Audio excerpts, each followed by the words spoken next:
Well, welcome to today's program, the Canada-U.S. Forum on Public-Private Partnerships, and greetings to those of you who are watching this in the webcast in the future. I'm David Biette. I'm Director of the Canada Institute here at the Woodrow Wilson Centre. The Canada Institute works to increase awareness and knowledge about Canada and U.S.-Canadian relations among U.S. policymakers and opinion leaders. The focus of most of our work falls in three primary areas: border and border security, trade, and energy environment. First off this morning, I'd like to offer a big thanks to our sponsors for the program, Infrastructure Ontario and the law firm of Dickinson Wright. I'd also like to thank our partners at the Canadian Council for Public-Private Partnerships and the National Council for Public-Private Partnerships here in the United States for their guidance on putting today's program together. And also a very special thanks to our partners in this endeavor, in particular my colleagues at Global Public Affairs in Toronto, Nicole Foster-Willett, Andrew Bowles, and Alex Clark, and our colleagues at the Embassy of Canada, Elliot Dedhar and Carolyn Cudmore. It's really been a collaborative event. And just a little background for those of you who are unfamiliar with the Wilson Center. The Woodrow Wilson International Center for Scholars was founded in 1968 by an act of Congress as the official memorial for the 28th president. Woodrow Wilson's our only president with a PhD. At the center, we build a bridge between the worlds of business, academia, and public policy by fostering independent research, open dialogue, and actionable ideas as we tackle the nation's problems and challenges. So many months ago, Nicole and I had a long discussion about a lot of topics, and the issue of public-private partnerships came up.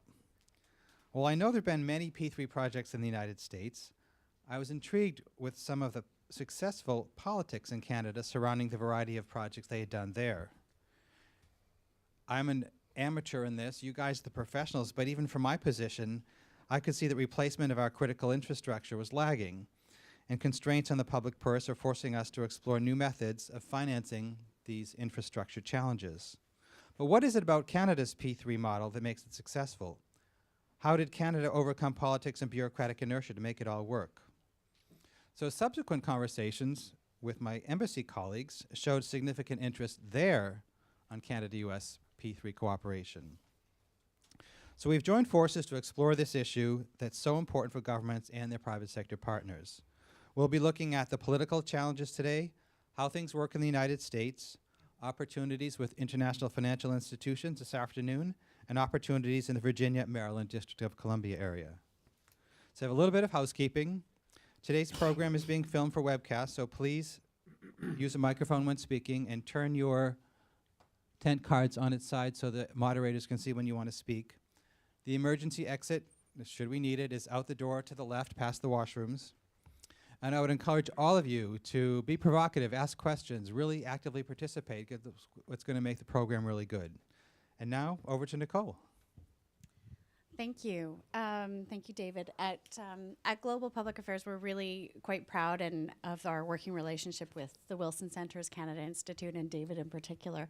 And it's amazing to finally be here from a conversation that we had about a year ago in your office. So, it's great to have all of you here. Global Public Affairs is a public affairs firm with offices in Toronto, Ottawa, Calgary, Edmonton, and Victoria, and we've just opened an office here in Washington, D.C.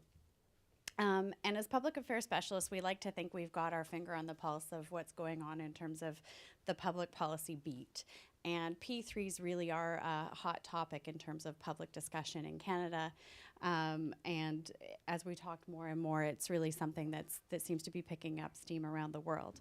And really, it's come out of a great public policy need to invest in infrastructure. So what started as a conversation between David and I really wouldn't have gone anywhere if it hadn't been for the engagement and participation of the National Council on Public-Private Partnerships and the Canada Council on Public Partnerships. So we're really fortunate to have the leaders of both of those organizations a part of this event today.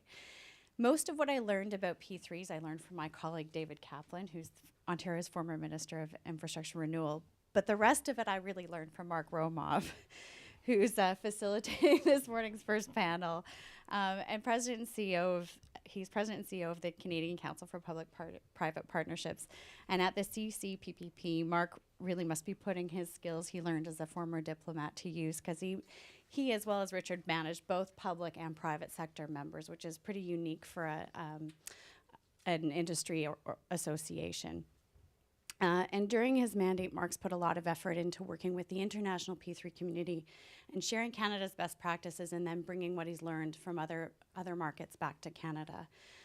Mark is really busy these days organizing the premier P3 event coming up in November. They're organizing their conference, which also has a terrific program, and I hope to see lots of you there. Facilitating this morning's second panel is Richard Normand, and led by Richard, the NCPPP also has members from both the public and private sector, and it's the premier association for the sector here in the U.S. Richard is a well-recognized author and advocate for the P3 model, both here in the U.S. and internationally, working to build greater awareness and championing the P3 model. So we're very fortunate to have both these gentlemen here this morning. Finally, we're very proud to be partnering with the Wilson Centre and the Embassy on this event, bringing together thought leaders from both the public and private sector in Canada and the U.S. on this topic. So thank you very much, and I'll hand it back to David or to Mark. No, over to Mark. Let's go. Great. Good morning, everyone, and thank you very much. So I have the honor of moderating this morning's session. What I thought I'd do would just take a couple of minutes to set the scene, at least from the Canadian perspective, around the state of P3s in Canada. And then we'll turn it over to both of our speakers for some brief opening remarks. And then we'll have a bit of a moderated discussion. And after that, opened up to all of you for some questions and then hopefully answers. So begin thinking about possible questions any time from now. So in the Canadian context, P3s have more than a 20-year history. And at the moment, we have 205 P3 projects in Canada. And for those that have reached financial close, the value of those projects is in excess of $62 billion. So it's a significant activity in Canada. And those projects are right across the country at all levels of government, the national level, the provincial level, municipal level, and across a whole variety of sectors, notably in the area of transportation, roads, bridges, highways, increasingly urban transit. The health sector, there have been more than 50 hospitals built in Canada as P3s over the last 8 or 9 years. And also in the area of justice and corrections, so detention centers, prisons, things you're familiar with, hopefully not too familiar with, and schools. In the province of Alberta, they've built or are under construction now more than 40 schools using the P3 model. So it's got good application across really quite an eclectic portfolio. And the future looks very bright in Canada too, with new players coming on the scene. That includes provinces like Saskatchewan, which really has P3 fever now, along with a number of our territories, as well as municipalities, and also just beginning now our First Nations and Aboriginal communities becoming interested in this field. So it's a growing sector in Canada, and the areas that have the most promise on the horizon would be urban transit, and in addition to that, water, wastewater, social housing, the energy sector, broadband communications, and government services. So real good potential on the horizon. The 2-minute blurb on the council. Our mandate is simple. We're an organization that actively promotes innovative approaches to infrastructure development and public service delivery through public-private partnerships, excuse me, with all levels of government. And we are truly a partner with government, since we are an organization with 400 organizations that are our members, many of which come from government, and several government entities sit on our board of directors as well. So we're intimately engaged, and we are, by definition, not a lobby group, but rather a partner with government with the aim of enabling governments to make good, sound public policy around infrastructure development, and obviously promote P3s where it makes sense, recognizing at the same time that P3s aren't a panacea. So when it's right, it's very right, and when it's not, beware. So that's an important part of our, maybe our ideology. I'll finish by saying that much of our work is aimed at building stronger connects between the public and private sectors. These are communities that don't naturally interface. We're also very keenly interested in ensuring that we continually improve the Canadian model, so we will steal shamelessly from around the world best practices and try and bring them home. We're very focused on heightening awareness and understanding of P3s across Canada. It's still a work in progress in many domains. But at the same time, a number of our companies have gained remarkable experience at home in our P3 portfolios, and we're working to enable them to take that experience global. So we've got quite an interesting portfolio of activities. I'll finish off by reinforcing Nicole's excellent comments around our conference, which will be on November 7th and 8th. You can pick up a postcard that will remind you that you better register. There will be 1,200 people at the conference. It really is the premier gathering of the P3 community, and I hope you'll be able to join us there. So I'll stop there and now maybe turn to David Kaplan to take your opportunity for some opening remarks. Some brief opening remarks. Well, good morning, everyone, and thank you for inviting me to be here, David, and want to thank the Wilson Center for organizing this gathering. I was the Canada's first infrastructure minister, the jurisdiction in the province of Ontario, and the P3 story in Ontario began, in fact, in around 1990. We had just elected the first and only ever socialist government in our history, and they found themselves on the horns of an economic dilemma. Slowdown worldwide caused financing problems, and they were looking for some new ways to be able to invest in infrastructure, and heard about this model that had been developed in some other countries in the world. So they proceeded to build a toll highway. They proceeded to pass legislation to make these kind of arrangements operative. They were heavily criticized by the other two major political parties for incompetence and not knowing what they were doing. Fast forward a few years later, they lost government, and the next one, this time a right-wing conservative government, came into being. They too approached and had similar financing problems and decided they wanted to engage in a P3 kind of an agenda, and had two projects, two hospitals, one in the Toronto area and one in Ottawa. And both opposition parties, of which I was one of the members, were incredibly critical of the government of the day for going down this route, and for the kind of work I think we had termed it the Americanization of our healthcare system. And if you want to do something in Canada that's really pejorative, you call it American, and how crazy we are. So they too were defeated shortly thereafter, and our government got to have a chair. I was a member of the Liberal Party, kind of akin to your Democrats, and was given the task of, as Minister of Public Infrastructure Renewal, investing in and maintaining and building new infrastructures that would be required to provide better public services, to provide the economic foundation. Very first question I asked my officials is, well, what's the magnitude? What's the infrastructure deficit they were trying to defeat? And their answer, as good bureaucrats, was very vague. It was very hard to quantify, but it was definitely in excess of $100 billion, which was a lot of money today, as it was then. And the level of investment in infrastructure had been running on average about $2 billion per year. In a banner year, it was 2.5. In lean years, it was about 1.7. So in about that $2 billion mark. And there was no way that would be possible to remediate a serious infrastructure deficit as we had experienced at that kind of level of investment. So I set about examining what are all of the tools that we currently use, and what are things that we could put in our toolbox to be able to invest and to be able to drive and really fill in some of the gap in that infrastructure deficit. And it became quickly apparent that there were some new things. For example, we developed a low-cost loan pool for municipalities to be able to access. You have a very vibrant bond market here, but we don't have the same thing. So that kind of a function was a real boon. That got us a little bit of the way, but P3s became another tool in our toolbox. Our problem, however, was we were incredibly critical of it. We had campaigned against the government and their P3 agenda. So how were we to politically save face and use a method which we had raised all of these public fears about? So I had to go about and in part change the lexicon.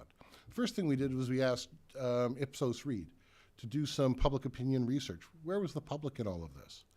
They came back and they did a national survey. The results were really shocking. We found out that in our market, which happens to be the most sophisticated, we thought, market in Canada had the lowest level for public sector and private sector investment in public infrastructure. Lower than Prince Edward Island, lower than Quebec, shockingly enough. And that told us that if we wanted to do this, we really had to do some things differently. So a period of engagement.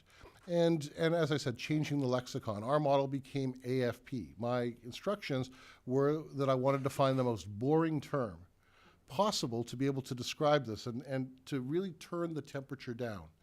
Other things that were really critical is we had to be able to specifically point out what the public policy imperative, moving people, providing lower wait times, lower class sizes, whatever that happened to be, and to be able to, in a very tangible way, show what it was, having an overall comprehensive plan.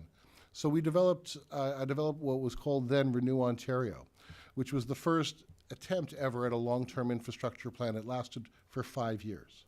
That's long-term in the thinking of government, who normally think in terms of annual budget cycles or short-term electoral cycles. But $30 billion was a significant amount. And using P3s, we were able to establish a pipeline of projects, mainly in the healthcare sector, but there were others as well, as Mark's outlined, that we were able to get people excited about what it was we were doing. Now, just one very quick story, because I know Mark's gonna bring down the gavel on me, because we want to hear from you and respond to questions. After we had rolled out our budget in 2005 and highlighted this $30 billion plan and all of the excitement that entailed, we invited many of the stakeholders to come and talk, including P3 opponents, predominantly public sector unions and folks more from the ideological left, although I guess when the socialists were in government, it was quite the opposite. The woman who was the executive director of the Advocacy Association sat opposite me in my boardroom, and I was describing our program and how exciting it was, how it was going to provide better public services, and she was quite rude. She stopped me in midstream and told me she didn't want to hear any of my propaganda.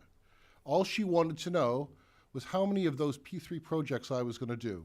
Was it going to be 3 or 4? Well, I turned to her and I said, well, no, we're not doing 3 or 4, we're doing 37. And she almost fell out of her chair. It was like someone had betrayed, this whole movement, and she was all prepared to excoriate me for a handful of projects. Didn't know what to say to something on that scale and magnitude. When she finally got her wits back under her, she said to me, well, how do you think you're going to get away with this? And I had a very good reply for that. I said, well, Natalie, not only are we proud of this, I'm going to be out and promoting this. I'm going to be championing. I'm going to be telling people about how we're going to be providing better public services and what the benefits are, because we think this is a wonderful program and it's something that we're excited about. And from that moment on is when it really took off. We had developed a Center of Excellence, we'll talk a little bit about it later, called Infrastructure Ontario, to be our procurement arm and to drive these projects out and to make sure that they were well delivered and well managed. And then it was a concerted effort on behalf of government to be able to drive the projects out and conquer some of the political forces. And I think, as we're going to get into in our conversation today, some of those forces were external, but most of them were internal in government itself that were preventing us from realizing a different kind of infrastructure future. So just as an overview, that's Ontario's very quick P3 story, and I'm really excited to be here, Mark. Thank you very much, and looking forward to the conversation. Thanks, David. For those of you who don't know Joe Pavona, Joe is, first of all, he's a hell of a guy. He's got a great job. He's Special Advisor for Public-Private Partnerships in the Governor's Office in the state of Michigan. So I would say that he actually is Governor Snyder's constant companion on public-private partnerships and a huge advocate, and has been very effective in coaching the governor down a path, which I think we'll all find quite interesting. So, Joe, over to you. Thanks, Mark, and thanks, David. And how do you follow all of that experience? Can you tell who's the new guy? I mean, I have notes. There's just pages and pages of notes, and I listen to Mark talk about the 20 years of experience and the multi-billions of dollars of deals, and over 200 of them, and we're just out of the chute, but we're very excited about that, and I too would like to thank the Wilson Center and the Canada Institute, as well as our sponsors, Dickinson Wright and Infrastructure Ontario, for inviting Michigan here today to be part of this dialogue. I'd also like to give a special thanks to the ambassador, who had some very kind words to say about Michigan last evening, and we greatly appreciate that.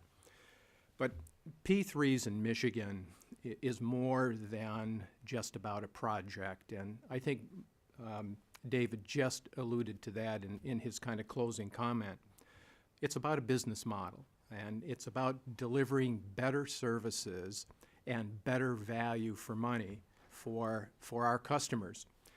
And it's also, in Michigan, not just about transportation.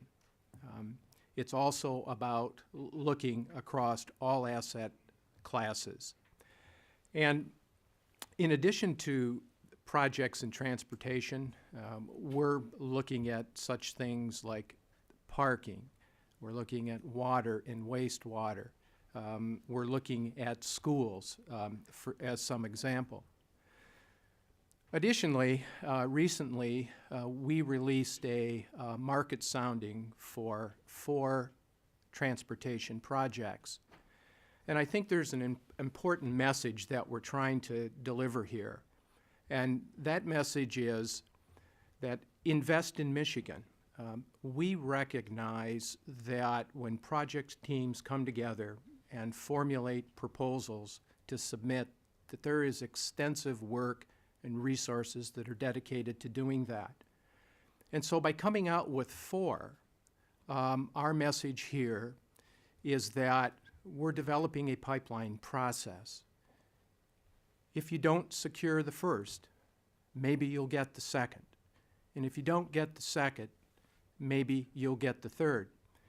And I learned last night from Doug Benson, I was not aware of this, he said that those that play in that market, that generally they get about 1 of every 3 deals, or are a part of 1 of every 3 deals that they participate or submit offers on.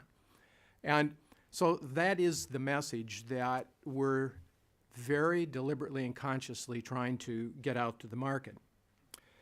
I think another thing that we're giving some consideration to is the service area. And recently we made an announcement that we are beginning a project, a pay-for-success project, using social impact bonds. And I'm kind of curious, how many here have heard about social impact bonds? How many in this room? Good. Yeah, that is good. And I think for those of you, social impact bonds, it's a model for using an innovative way to solve serious social problems, using what we might call performance contracting. And the model is funded by private investors who are paid back only when specific targets are met and tax dollar savings is achieved. And for those of you that have been following this, I don't know if I've ever seen anything move from concept to execution faster than this. If we could have moved this quick with infrastructure P3s, it would have been just wonderful. We recently signed an agreement with the Harvard Kennedy School, the Social Impact Bond Lab, who is acting as technical advisors to Michigan on our project. And the types of things, by the way, in the service areas, these tough social problems that we're looking at with the social impact bond is things like homelessness, early childhood development, and the like. Adult correctional recidivism, those are the potential service areas. Just to bring to some closure here, in going back to our transportation piece, our 4 projects, rest stops, bridge bundling, highway lighting, and right-of-way timber management are just the beginning in terms of the types of projects that we're looking at. We certainly are kicking the tires, as the saying goes, on a number of other asset classes and fully expect to be engaging the market in the not-too-distant future. I think in summary, I think the bottom line for Michigan is that we're looking to partner with the private sector to provide innovative delivery and better value for money for Michigan. Thanks, Mark. Great, thank you very much, Joe. I should mention, by the way, Joe, that we'll have a session at the conference on social impact bonds. You'll have to come to, you know, the conference is being held on the 7th. I want to think about that. And we'll have those guys from Harvard there too, so it's good. So let's get on with the session now. David made an early reference to the fact that, excuse me, we will talk a bit about the internal and external challenges around moving ahead with a P3 portfolio or an AFP portfolio in the case of Ontario. So maybe I could start by asking both of you fellows to talk a little bit about the internal challenges that you've either confronted already or are confronting now as you move ahead with programs like this, and how strategies on how you were able to overcome them. Maybe, David, we'll start with you. Sure.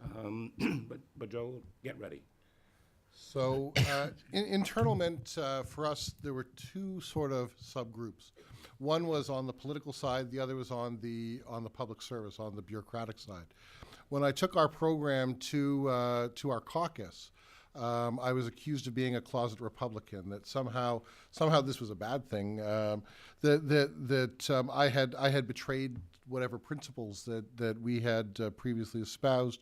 And it was fortunate that I had the premier, essentially our state governor, who was there, who said, well, we're going to put some water in our wine. And that kind of brought the tone down. The far greater challenge that we faced internally, though, was with government ministries themselves. So our Ministry of Transportation, which prides itself, and in fact their motto is, building highways, for 100 years, and they have the knowledge, experience, and expertise. In fact, we learned after we had launched our P3 program, they disclosed to us that they had their own P3 branch. We called them up and we said, great, we'd love to meet with you guys, find out what you're doing and what your expertise was, and they just flatly refused to meet with us.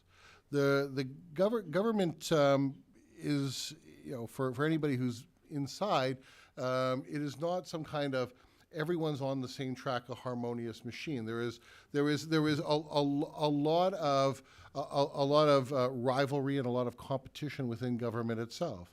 And in fact, we found that as we were moving forward as a central agency, moving an agenda forward to invest in infrastructure, line ministries, which had previously delivered this, Ministry of Health, the Attorney General, the Transportation Department, they were incredibly reluctant to give up any of their authority and any of their expertise and ability in doing this, and bitterly resisted at every turn.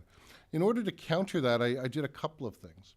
One was that I constituted a group of ministers, and I in fact termed our group the G8. This is before there was the real G8, and I thought we had delusions of grandeur. We had the finance ministry and all of these operational ministries in order to try to coordinate. And what became very clear was that although they were colleagues, ministers quickly became co-opted by their bureaucrats and would espouse whatever their bureaucrats told them, and whatever their departments were telling them was in fact what their view should be. So then the next strategy, and fortunately we had Bert Clark in the Premier's office, we just went to Bert and said, tell the Premier that this is what he has to say, and this is what he has to do. And we called our Premier as the 51% shareholder in the government, and really could determine whatever the direction was. And that was very helpful in the formation of Infrastructure Ontario, the delivery of the plan and the support for it. But the way we had to do it was we had to root it in key cornerstone principles. And I think we've circulated a paper that, talking about some of Ontario's experience, the key principles were really our touchstone. that we could say, these are the protections that we're putting in from a public perspective and public policy perspective, public interest paramount, value for money is demonstrated, fair and open process and the like. And that really became how we communicated internally with what the benefits were and how we were going to drive this forward. And those were really important. But it was the brokering and the sort of inside political support that we were able to lever that actually allowed us to overcome a lot of the inertia, a lot of the barriers on the inside of government. And so you don't think that we were entirely successful. It still exists today. There is tension within government, and we've seen governments around the world where, having lost that authority, government ministries are still trying, departments are still trying to take that back. And perhaps in later conversations today, you'll get a greater insight into that kind of a dynamic. That's great commentary, excuse me, particularly because David then became Minister of Health and had to actually live up to that model that he so effectively put in place and did. So we'll come back and talk a bit about that in a while. So, you never know where you're going to end up, which is why it's smart public policy. Joe? I think I'd put an asterisk on that. I don't think that there's any question that our greatest challenge, or my greatest challenge, has been the status quo, without a doubt. And when I first began, I was in the state treasury, and last spring, the governor moved me to his office and centralized this effort. And I've got to tell you, my phone calls get returned now. It's amazing what that will do. And I can remember 5 years ago reaching out to Mr. Rick Norman, and probably in the first minute of our conversation, I think he still regrets to this day that he picked up the phone, but but I remember him saying to me that the most critical component is leadership. And, I have to give a shout here to Mark. I hesitate doing this, but I'll have to tell you. What is that? I really will have to tell you that last year, Governor Snyder was keynote speaker at the conference last November. And I prepared the briefing for him.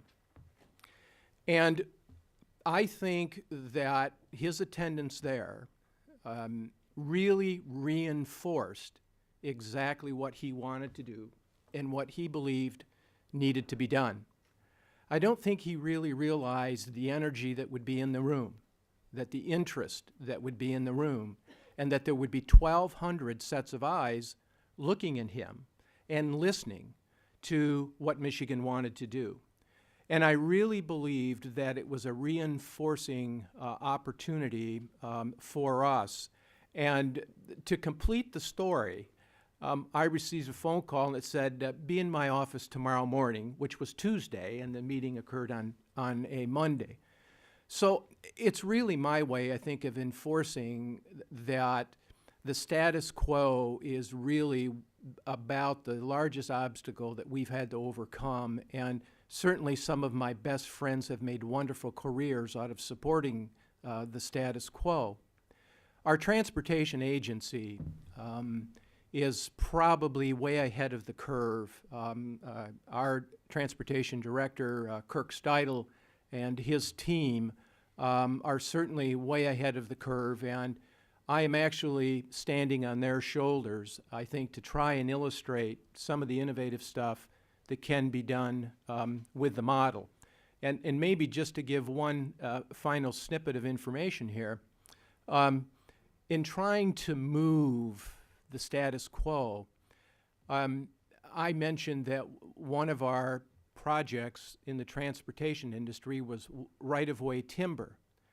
Now, that was strategically done, and as soon as we did that, of course, I immediately got a call from the Natural Resources Agency, and they said, hey, this is what we do. We'd like to be a part of this. And, of course, what we really think we did is we embarrassed them into stepping forward and wanting to be a part, I think, of looking at doing things in a different fashion. And so now we have this, if you will, collaborative effort that's come together now between the DNR and between our transportation agency. And I think that, in addition to the centralization, illustrates some of the approaches that we've used to try to deal, I think, at getting that message home and getting the status quo not to be so upset when, you know, we try to move their cheese a little bit. Well put. Clearly, there's commonality on both sides of the border on this issue, but I think, David, you summed it up when you said that 51% shareholder is what makes a huge difference, and your 51% shareholder really changed the dialogue. That's great. Well, I agree with Joe that leadership was the key. Without that support, it never would have happened. That's great. Let's look at the other side of the coin then. Let's look at the external challenges that you're facing in trying to move the agenda ahead. And again, I know that you've been embroiled in that side of the equation too, David. Well, so that, you know, obviously that's where we had to spend a vast majority of the time selling. Fortunately, there were a few fortunate things that really happened. One was my really good friend Dunsey Kaufman introduced me to Doug Benson and some of the folks at Fraser Milner Casgrain. We had a fellow by the name of Alan Stockdale, who was a former treasurer in Australia. For one of the provincial governments, came to Toronto, and I had the just chance to chat with him about the P3 work that they had done. Britain had done a lot of work to advance that and had developed an agency called Partnerships UK. So I had a lot of experience to be able to go in. How did it work? What were the obstacles? What were people saying? What did you do to counter it? And then learn from their experience and try to apply it to our own universe. So the first thing that we did was we developed a white paper. We wanted to root it in strong policy, what we were doing, how it was going to work, and use that as an engagement tool. Fundamentally, you need strong communication in order to be able to make an effort like this work. And as I said, we did need to change the lexicon. P3s were equated with privatization, which in fact is one of the, at least in Ontario, was one of the knocks against the model, that it was somehow selling out the public policy and the public function over to the private sector. So one of our principles was the principle of ownership and control, that we would never yield control, and in some cases ownership would always have to be retained. So it gave us a very easy way to come back when opponents were saying, this is just privatization, and this is going to lead to all of these horrible things that could arise. I would counter with, you say privatization, I say public ownership and control. And that was very powerful in pushing that kind of an effort back. The other really strong criticism is in the area of, well, these things cost more, don't they? Because as we all know, governments can borrow at a cheaper rate. You have to account for private sector profits.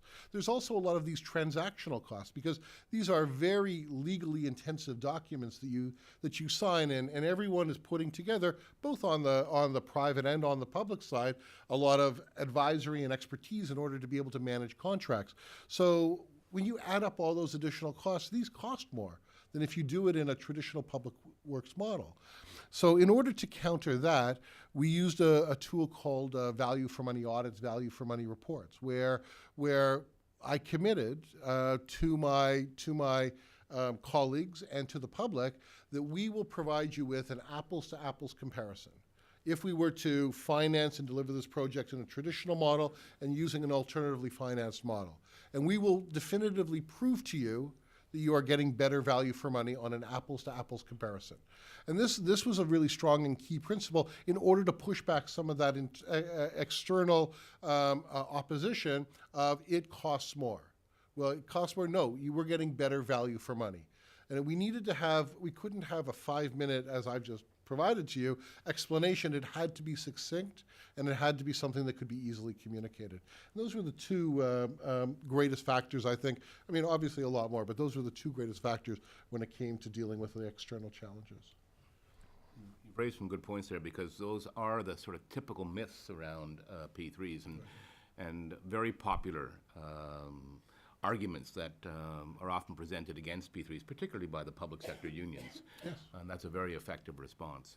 Joe, do you want to add a bit to that? Yeah, I would. And I think certainly I'm right on board with everything that David outlined, but I'd add a different item here in terms of, our perspective and where we're at in development in Michigan, and that is figuring out how everyone fits together. What makes these projects tick? And determining what substantial experience and roles are different. And have you ever noticed that everyone has experience in the P3 world? And for us, I think being a new entry into the market, sorting through all of that and really trying to figure out, when the bond guy comes in the door, and some of my best friends are bond counsel, and they say, look, we do P3s. Well, everybody comes in the door and says that they do P3s. And so for us, kind of distinguishing and figuring out the roles and who fits that technical advisor and who fits that legal advisor and who fits that commercial advisor and how these projects work, what makes them tick, has really been something that we've had to face in terms, I think, of the external challenges. But I'd like to connect what we just talked about a moment ago in terms of kind of the internal challenges and the external challenges. I've began carrying with me since June. I have, some of you probably saw, I have a newspaper article here from one of Michigan's largest papers, and the capture is "County in Talks to Scrap Jail." And I just want to read a few words here. The county is working on a deal to bail itself out of its widely over-budgeted new jail project. Overruns threaten to add 65 to 100 million in approved on an approved price tag $200 million project. The county doesn't have the money. For me, this is the poster child on why we should have, as part of our process, public-private partnerships. I think that it's a way to help keep both sides honest. On the public side, what are we always looking to do? I call it scope creep. I've got a contract with a service provider. You're going to do these 10 things for us. For the same price and that economies of scale, can't you do 11? That's kind of traditionally how things work. On the other side, the players know how the traditional process works. It's a low bid process. And so if I low bid my offer and I walk away with a business, I'll get what I really need to have by change orders. And I think that the P3 model goes a long way in helping keep us both honest. And I have found that in dealing with some of these external challenges, if you will, to keep that in mind and to remember the poster child that I do have in dealing with some of those challenges. But I believe that that type of a project, had it considered P3 as an option, may not have been in the position that it was in today. Interesting. Mm-hmm. And you both alluded to the fact, too, that P3s get such remarkable public scrutiny. Mm-hmm. Our view has always been if we brought the same kind of scrutiny and discipline to projects that were procured in the traditional way, they would be vastly improved as well. That's a great comment, because we too had a history of projects going way over budget and not delivered on time. As well, one of the strengths is being able to develop proper life cycle practices. we build an asset, but we don't maintain it. And then we're shocked to discover that we're having, at some point later in the future, put a lot of money in to remediate.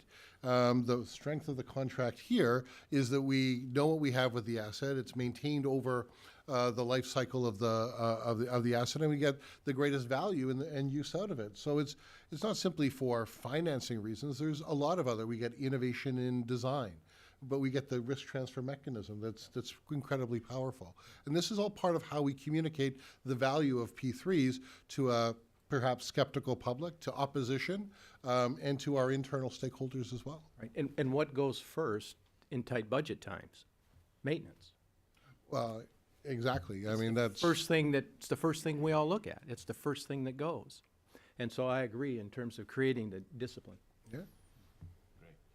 We have lots of other questions that I can certainly ask these two fellows, but I did want to leave some time for a bit of a Q&A. So why don't we turn to you now and see if you've got some burning issues that you want to explore with either of these two experts. And you have to. I mean, you can't just do nothing, because otherwise We're going you know, it'll be song and dance. So let's start over here. Mark Harrington with Project Finance Advisors. Was an advisor to a minister in the Australian government at one time. Okay. Not in the Victorian government. But Alan Stockdale, when you met with him, what were some of the insights he gave you? And was he there lobbying on behalf of Macquarie at the time, or working for you? Actually, you know, what was really fun was that people weren't lobbying on behalf of themselves. There was really an honest desire to want to see the market develop. And Alan was interesting. He wanted to tell me about all of the privatization, their aluminum smelter that they were able to sell, and some of the other. And I said, Alan, I don't want to know about that. And he was telling me about have top flights capital markets. You're going to need these legal people. I said, I don't want to know about that either. What I want to know about, what would really help me is, as a politician, how did they come at you? How did you deal with it? How did the public react to that? How did you have to position yourself? And so he gave me a really good insight into the experience that they had in Australia, getting some of the early projects off the ground, building the coalition that they needed of support within the financial services industry, the construction industry, legal, accounting, and all the like. And then the one that I highlighted off the top, which was, how do you deal with government itself? Which was always a real problem. It didn't matter if it was Australia, Michigan, Canada. That seemed to be what everyone identified as the number one problem. And sort of well armed, I was able to then kind of go out and work to counter some of those forces. So his insights were incredibly valuable to me. Just on that point of Australia, some of you may know there was an election. Actually, we'll hear from the Premier of British Columbia at lunch today. But that election, which took place a couple of months back, the outcome was a little more uncertain. It turned out, frankly, the right way. But well, if you're a P3 fan, it turned out the right way.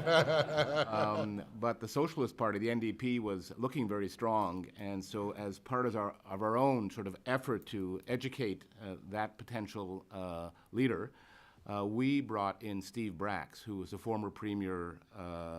Former Labour Premier in the state of Victoria. And he was terrific because he created Partnerships Victoria. So here was a Labour Premier creating an infrastructure and P3 agency and pushing ahead quite an aggressive agenda. And I thought he was very impactful in talking with his counterparts in British Columbia around how you can be a Labour-based party and yet still move ahead with an important infrastructure program, and how it can work and how you can engage the unions in a collaborative partnership to make it work. And you may hear today from Bert how Ontario is frankly quite astutely developing those kinds of partnerships to enable that very same outcome. So that was very informative. It didn't seem to matter in the end, but it was very effective in educating now the loyal opposition in British Columbia. Another question? I know there were a couple more hands in the back. Yeah. Woman in the back. Yep. Thank you. Hi, thank you very much. Sue Gander with the National Governors Association. It's great to have Joe up here, and we've been working to try to help states and governors take a look at your model in Canada and elsewhere, and try to enhance what's going on in the U.S. I actually did want to hear a little bit more about this topic of trying to work with the unions and kind of get them more involved and kind of on your side of the table, if you will. So if you have a few comments on that to talk about what kind of strategies you've found are effective, that'd be really helpful. So unions aren't unions. I mean, the private sector unions were quite in favor. The construction unions were some of our greatest proponents. I mean, these are jobs for them. And a very good dear friend of mine, who was the head of the provincial construction union, I put him on the board of Infrastructure Ontario. And by all accounts, has added great insight and value to their deliberations as they move forward. My purpose was really to co-opt labor into and invest them into the work that we were going to be doing, and ensuring that they had full understanding and would go out and promote it because it was going to be in their interest. The other was I was hoping to attract some of their labor funds, pension funds and others to want to invest. So I wanted to get them in a number of different ways. The ones who were really the most problematic were the public sector unions, the people who believed that their jobs would somehow be affected by taking the model and expanding it. When in the 90s, the Conservative government had moved with the hospital projects, they didn't do simple, DBF or DBFM models. They added operations into the contracts, and it added a degree of complexity and angst because people were worried about how would that change the nature of their jobs. So one of the things that I did to try to counter that was I said you could have a contract that used P3s and had consortium deliver operations, but they had to be separate contracts. So we could have a contract for the infrastructure piece of it, and if the hospital itself or the school itself or whomever was delivering the infrastructure wanted to do something with operations, all power to you. But it was separate. So they were two different conversations which would allow us to drive the infrastructure portion. That may have changed a little bit over the years, but that was, I think, an important principle. I discovered I was never going to win over the public sector unions. In fact, I had a meeting with one of their stronger leaders, a chap by the name of Sid Ryan, who heads up the Ontario Federation of Labor today. And he came in and they had prepared a study and he said, Kaplan, I have now definitively proved that these arrangements are bogus, they rip people off, and when are you going to stop? And I said to him, well, Sid, thank you for the information. This is really helpful. I'm going to read it and take it under advisement. I never did. And I said, but maybe you could answer me a question. Your pension fund, the Ontario Municipal Employees, is perhaps one of the most aggressive investors in these projects around the world. How do you square that circle that you and your members are investors in other countries, but you don't invest any funds here in your home province? And without batting an eyelash, Sid said to me, well, we don't mind ripping off people in other countries, but when it comes to our own jobs, it will never happen here. I knew there was nothing I could ever do that would convince them. So what I had to do as best I could was try to hold them at arm's length. The ironic part, our first couple of projects we called them construction finance. They were very simple P3 light kind of models. And it was, I knew that I had won when the unions came in, public sector unions came in and said, you know what? We're okay with the construction finance.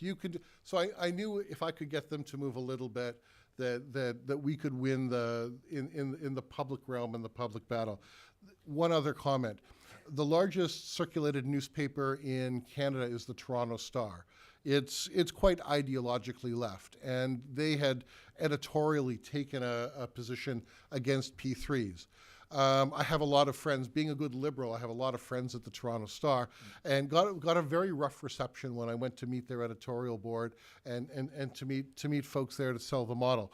The interesting thing, though, I was able to pick off or sell a couple of the members of their editorial board on the merits of this, and slowly but surely, I was able, not 180 degrees, but maybe 90 degrees, move their dial where they were a little bit more permissive and, or at least not as vocal in their opposition. And that was really helpful because they were a very strong ally of the labor movement, and it taking that ally away really helped our case publicly too. Sue, I'd like to add a footnote to that.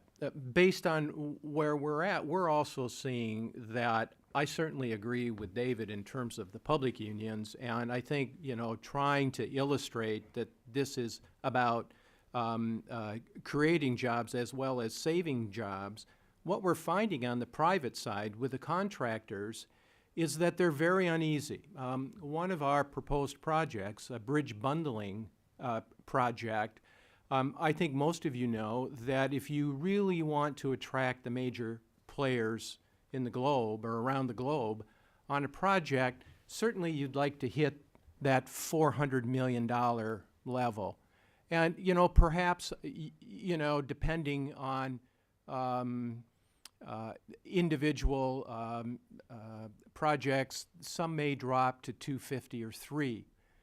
But what we're finding is on the private side, there's a great level of discomfort by the contractors. We found that too. They are uncomfortable with this. They're afraid that, quote unquote, the big guys are going to come in and they're going to take their work. And that's a very interesting dynamic, because I think in the changing world that we're living in, the fact of the matter is we probably ought to be teaming up and, you know, bringing project teams together. You know, certainly, I mean, Kiewit is not going to move from Iowa to Michigan, you know, to do the work. They're going to look for Michigan contractors to come in and to be a part of the process. And so that's a bit of a delicate situation right now in terms, I think, of our evolving market in Michigan.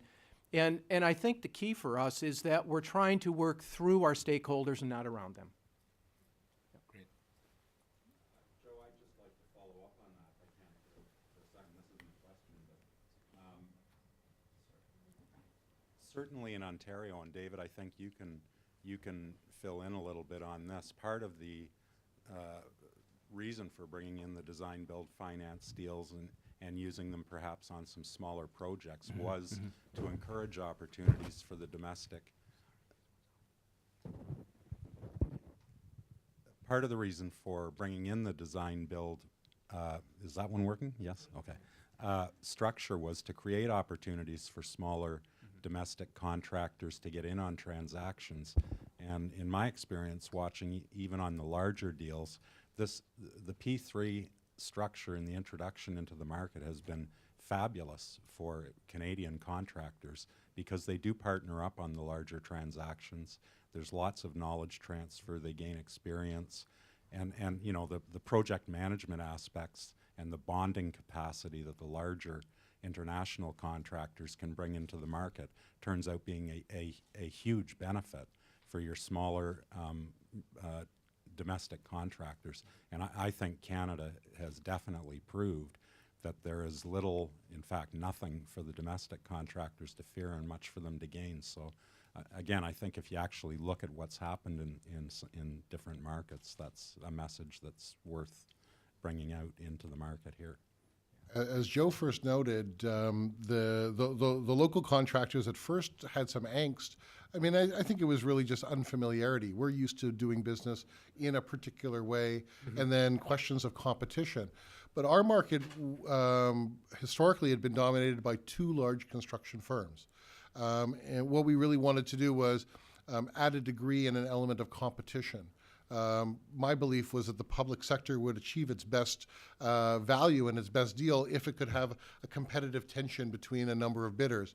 If we could get innovation in the approach that the different consortium would bring to delivery of the projects.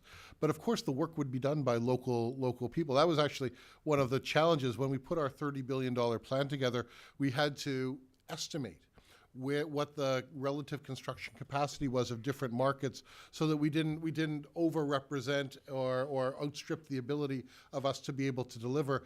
And in fact, there was more than one occasion when IO had to come back to us and reorder some of the projects because it was just out of whack. There were too many in one particular region at the same time, and that was really helpful. But we discovered there was more than enough work for everyone, and we really wanted to attract the Europeans and the American bonded capacity into our market in order to drive more. And it was quite successful in being able to do that. Part of it as well were forums like this. I did go and visit here in Washington, in New York as well as through Infrastructure Journal and some of the folks in Europe, some of the P3 markets and construction folks there, in an attempt to entice them and get them to come. It wasn't based on my very nice words, but rather when we put a pipeline of projects that was 40 strong, that people took notice and said, as Joe mentioned, if I don't get that one, I'm going to get that one or another one. And it's worthwhile to build the capacity in order to be able to get that business.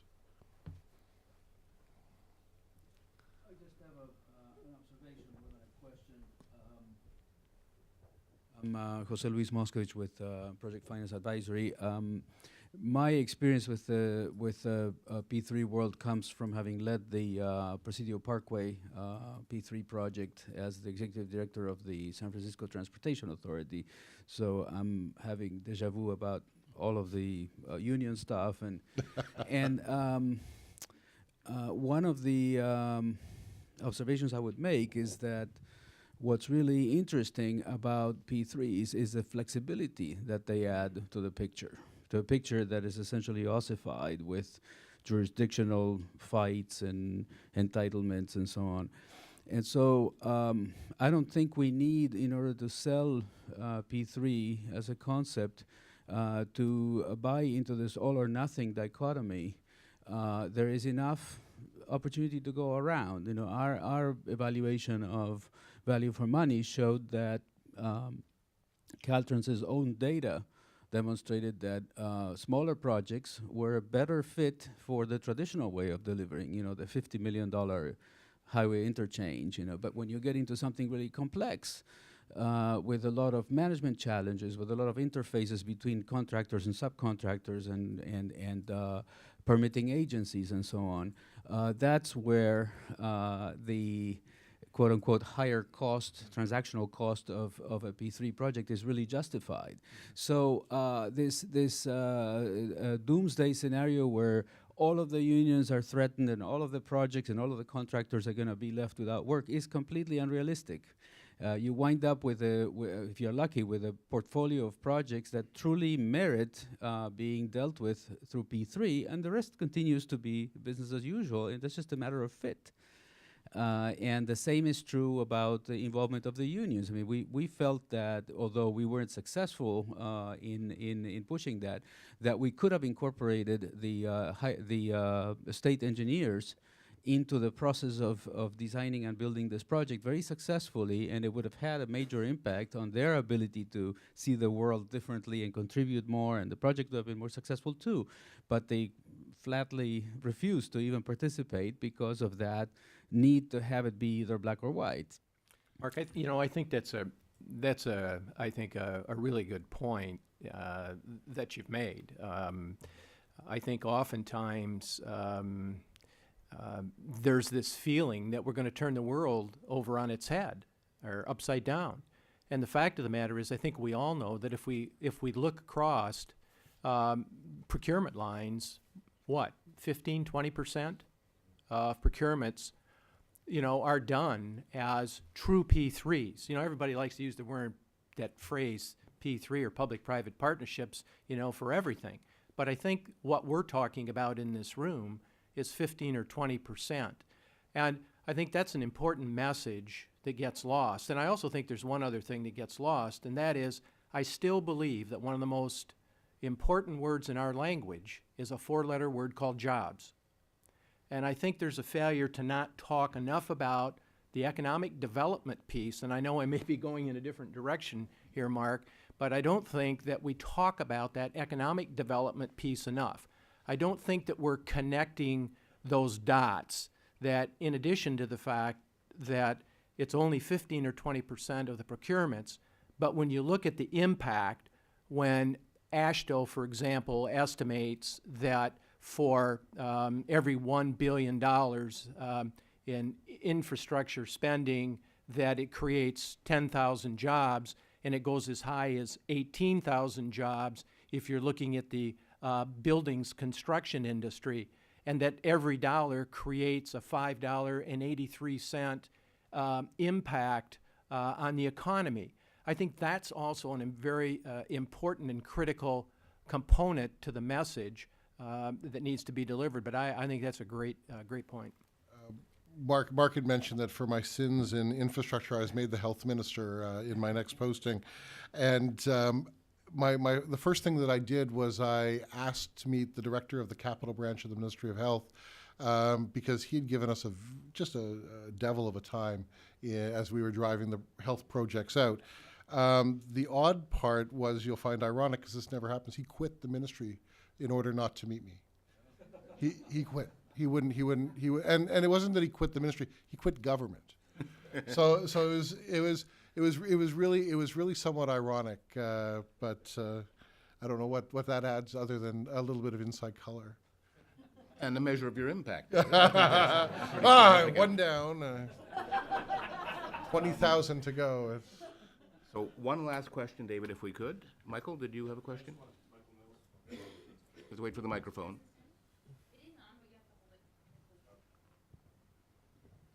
Hi, Michael Mills, Vice President Investment with PPP Canada. My question is, I guess, for Joe. One of the benefits that we've seen in Canada is having a lot of international competition in our projects has really driven value. And sometimes there's questions for Canadians in terms of how open will the United States market be. If you could give a perspective on the Michigan market and where your thinking is in terms of inviting Canadian firms to participate and compete in that marketplace, and maybe more generally in the U.S. market. Certainly. Thank you for the question. If I can answer that, I'm going to be sitting with Mark again on Monday. And the governor is going to be in Toronto for that very reason. And last night in conversation, I think it may have been with Doug again, my comment was, why wouldn't we want to recruit internationally? And why wouldn't we want to recruit our friends just north of the border? Why would they want to go all the way out west? Why would they want to go south and just not come strictly across the border and invest in Michigan? So certainly I think that from Michigan's perspective, we're very open and very inviting in terms of, I think, bringing in that international competition, and I think certainly with a favor to, I think, the Canadian firms. I also believe that for the most part that we're going to see that across the U.S. I just, believe that if you're really going to have the value for money there and you're going to attract that kind of performance financially, that sooner or later it's going to have to be that type of competition. I knew we'd been successful in our program when the Bridgepoint Hospital went through its RFP and RFQ and all. We had 3 qualified bidders: a Canadian, an American, and a European consortium. And we had 3 absolutely different innovative designs, 3 different methods, and it was really great to see. We had wonderful competitive tension, and that's exactly what we were hoping for, and the variety really added and continues to add a lot. Thank you very much. I think we're out of time. What I can say, though, is that both Joe and David are around for the full day, so feel free to buttonhole them at any point over the course of the day, or connect with them directly outside of this forum. So thank you again for being so attentive and for the questions, and please join me in thanking our 2 panelists. I'm Rick Normant with the National Council for Public-Private Partnerships. Folks. Order. Boy, it's impressive when they have more control than I have, and I'm supposed to moderate this session here. I appreciate the help there. I'm Rick Normant with the National Council for Public-Private Partnerships. Delighted to have this opportunity. Particularly, I want to thank the Woodrow Wilson Institute. You know, I started off as a historian teaching at Sonia Wolte's institution, the American University, and I think it's quite appropriate that we are in an institute approved by Congress, set up by Congress, to improve relations between the U.S. and Canada, particularly since my mother was a Canadian citizen. But I think more to the point is that we have been, over the last couple of years, taking a close look at the Canadian experience. It's very nice to talk about how Canada's been doing this for 20 years. I do remind folks that the first public-private partnership in what is now the United States was in 1653 across the Charles River in Boston. Now, granted, that wasn't the United States then, it was a royal colony. But what we have learned over the last couple of years is there is a distinct difference between the U.S. and the Canadian structures, a lot of similarities. But I think what we're going to try and do in this panel here is talk about the differences and how we can learn and pick up examples from each side. We have had rather extensive involvement with people going to Partnerships BC, Partnerships Ontario. It got to the point where which governors didn't go to Victoria or British Columbia, getting to be very wide. And I think the most recent example was about a year ago, we began the process of developing a white paper on value for money. And where did we start looking? The Canadian experience and the Canadian papers. We had to modify and change it a bit to adapt to the U.S. marketplace and the U.S. political administrative environments, and we'll get into that. Much of what we're going to say about, and we'll get into a lot of discussion on the marketplace, much of it is similar to what Mark outlined. One small difference. What's the population of Canada? 35 million. What's the population of the United States? 10 times that. About 10 times that, right. And in the state of Virginia, in the last 5 years, 10 years, there have been something like 700 PPP projects, ranging from transportation, first and foremost, and Dusty can give you the details on that, up to and including projects as small as $6 million for a community conference center or a parking lot. So there's some variances and differences between the two, and I think we can explore that, and that'll be one of the things that we'll get into in the next few minutes here. We're just going to do this from your right to my left. Have each person start off with a couple of minutes introduction, self-introduction. You've got their bios in your packet. I have the advantage of Jill Jameson is a member of the NCCCC Board of Directors. She's been a frequent speaker at many of our meetings. I like to categorize her experience as being somewhere in the neighborhood of intergalactic. The only question I have is, when is Deloitte going to open up an office on the moon? You're everywhere else, you know. But Jill Jameson, a few comments, please. Well, thank you, Rick. It's a pleasure to be here today. Many of you I know. Some of you I met last night. We were also great. But yeah, I guess, you know, when I was asked to come here today, the question that I often get, I do a lot of global work as well as work now in the U.S., and the question I often get is, what's wrong with the U.S. P3 market? It is not viewed by many investors as being flourishing. The deal volume to date, as you probably know, is less than 5% of the global deal flow, so it still represents a pretty small percentage of globally what we're seeing in the P3 market. That said, however, there is an acute need for infrastructure. I think it's the American Society of Civil Engineers that we always like to cite their scorecard, has a U.S. infrastructure rated as a nice D, which those of you who think that we're my grade point average might be right about that. But no, the D infrastructure is a $2.2 trillion infrastructure need over the next 5 years, of which $1.2 trillion is not budgeted. So if you take that into consideration, P3 is the new normal in the United States. Everyone at the state, local, and federal level is looking for ways to find additional resources. We are actually, in the United States, moving forward in this area. Literally every federal agency is pursuing some investigative approach of can they or should they or how would they use P3. So we have Department of Defense that did, as you probably know, a $7 billion procurement last year in clean energy. You have Department of Energy, you have Department of Transportation, of course, supporting P3 at the state level through TIFIA and other things. So it is, without a doubt, the new normal. We're working with groups like the Army Corps of Engineers to help stand up P3 programs. But the U.S. market is very unique because a lot of it is driven at the state and local level. So it's the federal agencies have struggled, and a lot of that has to do with OMB, the Office of Management and Budget scoring of these, where they're actually considering, even though it's P3, they're considering it public funding for that particular year, and so they don't have the money to actually fund P3 that's privately funded. So it's a very odd situation we're in. At the state and local level, I think most of you know 34 states now have enabling legislation. A lot of it is focused on transportation, but I was just speaking with Brian over from the state of Florida. As you also may know, a lot of states are now adopting new legislation for social sector P3. So we're working with a lot of them. The deal flow there is much higher, much smaller. Generally, projects, as Rick mentioned, they can be as small as $6 million. They can be as much as $1.4 billion in the road sector.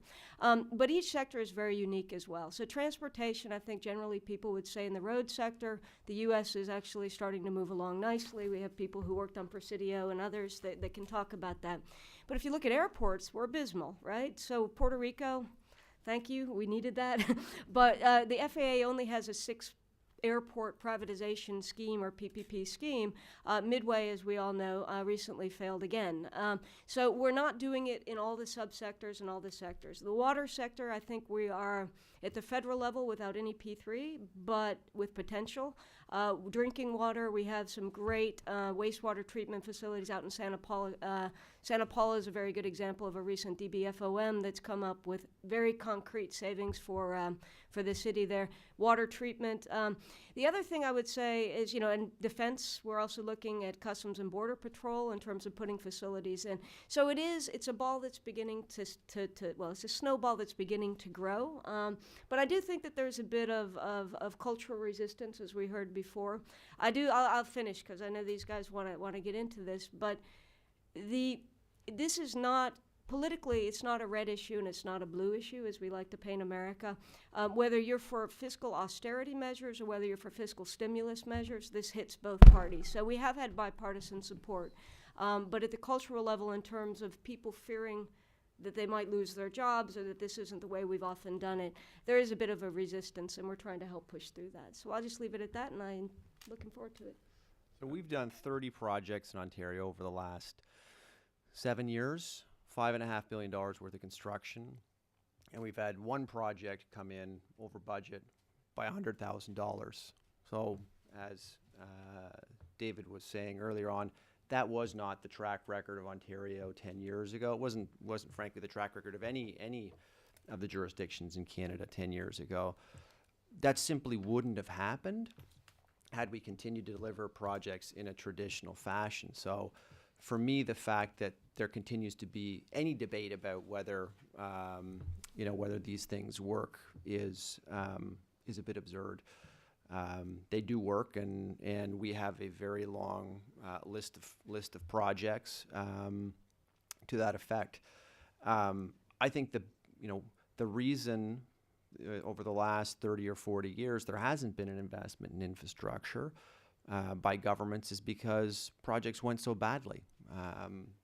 Politicians didn't want to get themselves into a mess. They didn't have confidence around the budgets that were being brought forward. People couldn't create 5-year, 10-year, longer infrastructure plans when every project that came in was wildly different in terms of cost as to what was originally promised. And so it was very stop-start. I think in Ontario, we're now talking about a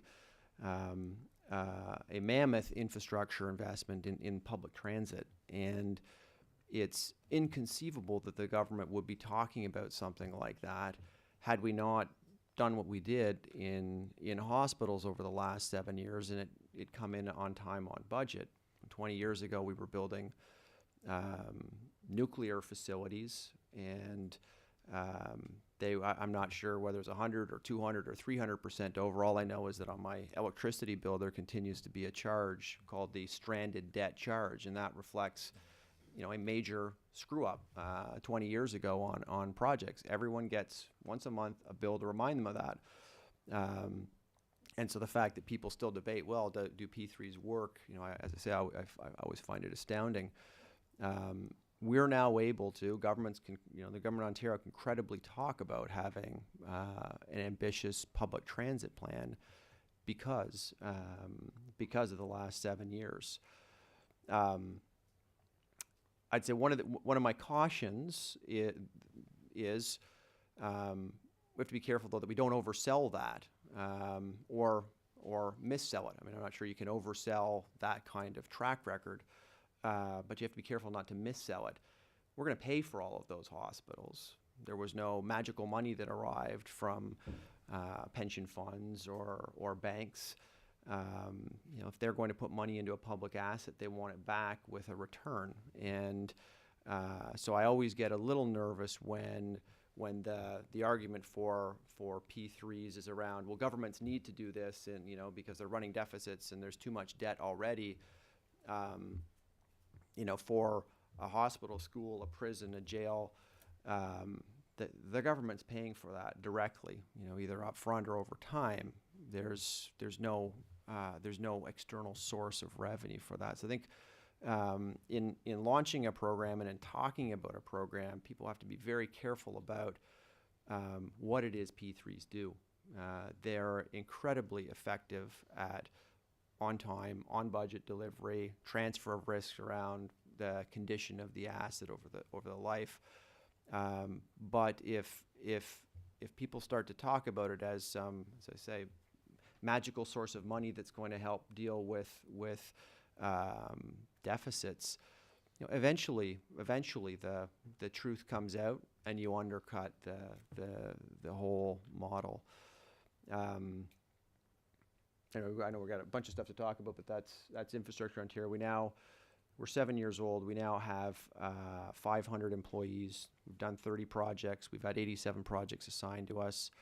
They range from the first projects were primarily buildings and hospitals. We're now moving into a pipeline that's more transit and transportation. The model's been successful enough that we've actually had other agencies rolled into ours. So we now manage the real estate for the province of Ontario, which includes 40 million square feet of building space, 170,000 acres of land. The lending vehicle that Minister Kaplan was talking about has also been rolled in. And I think the government's recognized that again, to quote Minister Kaplan used to say, if you're going to a gunfight, you don't want to bring a knife fighter.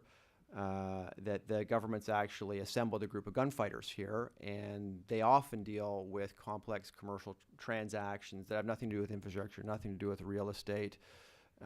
And so we now have a mandate to act on their behalf in that regard too. Doug? Thanks, Richard. I'm really pleased to be here too today to be able to talk to you folks about what's going on in the U.S. P3 market and see ways that maybe we can help with experience we've acquired in Canada, get things up and rolling and beyond the talking stage in this market down here. By way of background, I first became involved with public-private partnerships working on the Cross-Israel Highway project, which was a fully electronic open access toll highway in Israel back in the 90s when I was working as general counsel of an international investment bank. And we were, I guess, one of the few North American institutions that were specializing in providing financing for the emerging PFI, as they're called, deals in the United Kingdom, which are P3s spelled PFI. It's amazing how many different ways you can spell PPP. But yeah. But we were providing financing for those transactions, and I, as a lawyer, of course, thought I was acquiring utterly, for future purposes, useless experience and expertise because nobody in North America at that point did know how to spell PPP. There was no thought given to using them. There was no awareness of what they were. So I figured I was accumulating, you know, potentially useless expertise, but the deals just caught my attention because they're so elegant from a legal point of view and a financial point of view that you sort of got drawn into it, and then I became very passionate about working on them. And lo and behold, when I went back into private practice and here in, up in Canada, people had figured out how to spell it, and the rest, as they say, is history. So I sort of tripped into the area, and I think I've been privileged to be able to watch the evolution, well, the start and evolution of P3 markets, first in the United Kingdom in the 90s, and then as we got familiar with them and put them into practice in Canada, and over the last 10 or 15 years have used them a great deal there. And now I consider it a privilege to be able to see things starting to happen here in the United States, and I'm a partner at Dickinson Wright, which is a cross-border law firm. We have our offices. I'm based in the Toronto office, but offices all over down here in the States. So I'm having fun working through our organization, watching how the market is opening up down here.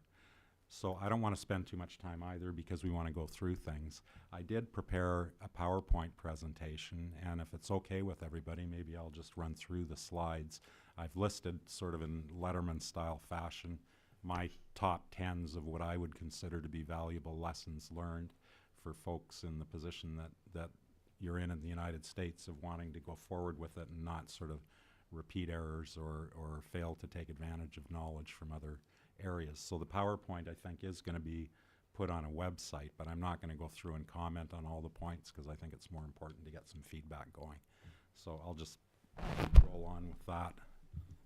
And the first thing, and Bert, I mean, that was my lesson one, is that they work. Now, I do believe pictures are worth 1,000 words, and I think the best way to put that point across is to show you how they work. And the other thing is, P3 is a delivery model, okay?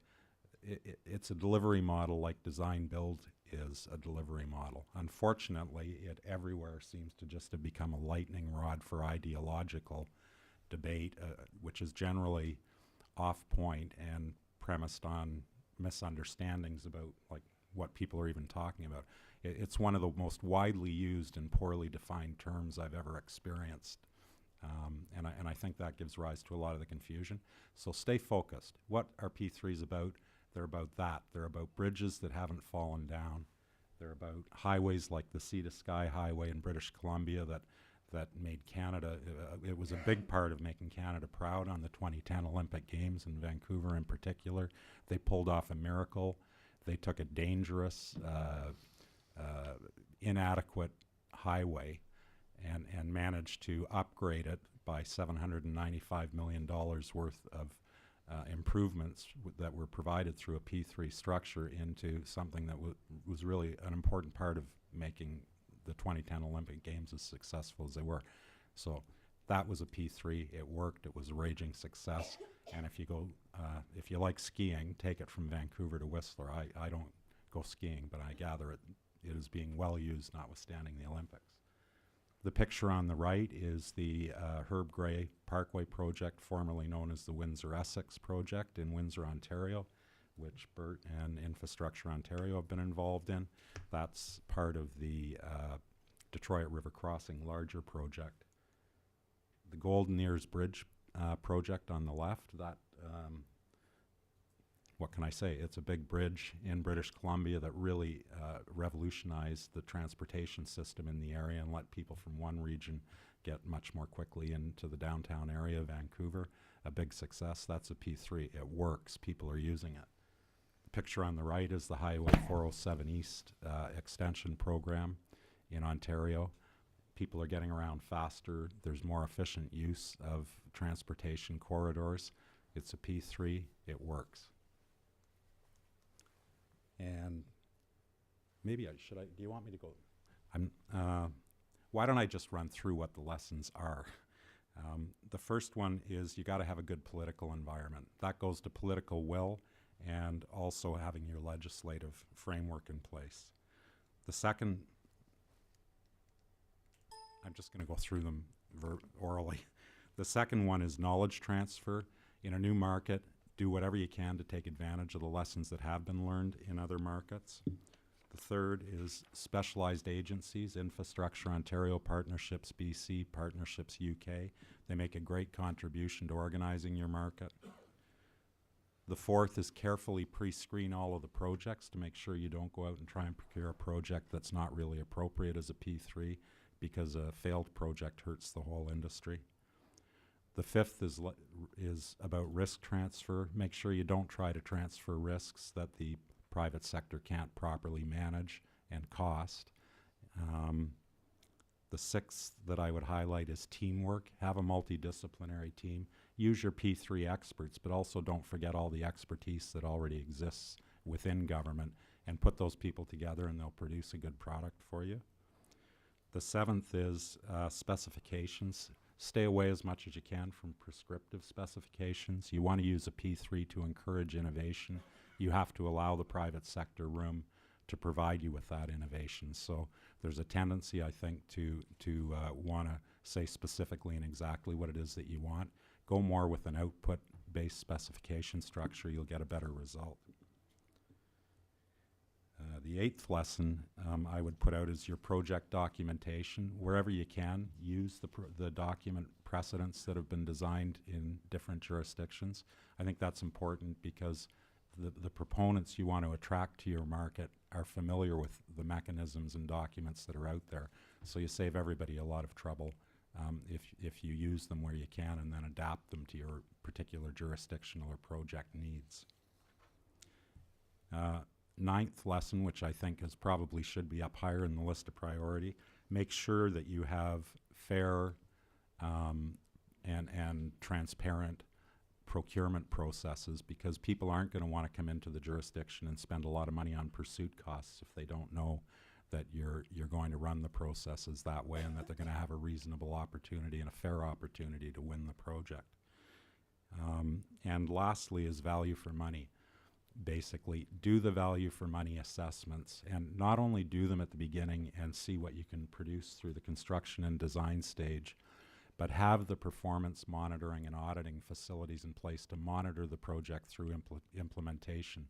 The P3 experts are all going to disappear after the closing party, but you're still going to have to manage these projects. And we're all excited, especially in early stages of a market, with black smoke and design and construction and seeing the cranes going up and everything. But when it's completed, a lot of the components that went into your initial value for money assessment are things that occur during the operational phase. So make sure that you're staffed and able to do the monitoring that you need to go through ultimately and confirm that you did in fact achieve the value for money that you intended when you entered into the project. That's a real short outline. As I say, the PowerPoint will be on the site, and that's it. Thank you, Doug. And it's interesting that he brings up the point that X number of years ago, on one of his first P3 project, P3, CDA, Innovative, whatever you want to call it, the one that you did in Israel, that you thought this was kind of something to be a one-off experience. NCPPP was founded in 1985 with a mission of trying to educate both public and private sectors, and 40% of our membership comes from the public sector. Joe Pavone, a case in point, sits on our executive committee, member of NCPPP. But I think what is interesting is we have been going through a strategic planning reevaluation, and our current chairman, who's a judge from Fort Bend County, Texas, and for Canadians who may not be familiar with the Texas politics, every county judge has 2 phones on his desks. One to the governor's office to tell the governor what to do, the other in direct line to God, because these guys are very powerful. They've merged together every administrative and political function into this one chair of county judge. Well, Bob Hebert, who's that county judge, brought up a point. We spent the first 25 years of NCPPP's life trying to teach people what is a public-private partnership. As Jill pointed out, it's up to 34 states now. Starting about 4 or 5 years ago, what we saw was what I refer to as a legislative stampede. Virginia was ahead of the curve. As Dusty and I were talking earlier, the PPTA is now how old? Good grief, it's 20 years old now, something like that. And then the PPEIA, the Education and Infrastructure Act, came along about 10, 12 years ago. They were way ahead of the curve. The most recent changes that are occurring now is the state of Texas adopted Virginia's statute for social infrastructure, followed by Florida did it earlier this year. We're seeing this point now where there's no longer a need to educate folks about what is a public-private partnership, what NCCCC is shifting to, and we want to talk a bit about here now in the next few minutes, is how do you implement these things? How do you make them work? And I think, Doug, your comment about, when the dust is settled on construction, how do you manage it for the rest of the term of the contract is right on target.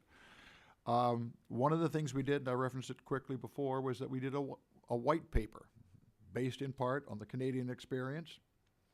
We even used your stack chart. We had a 2-week debate over what numbers should go with that stack chart, and we finally decided it varies too much from project to project, so we took the numbers out, but you get the concept of how to do a value for money analysis.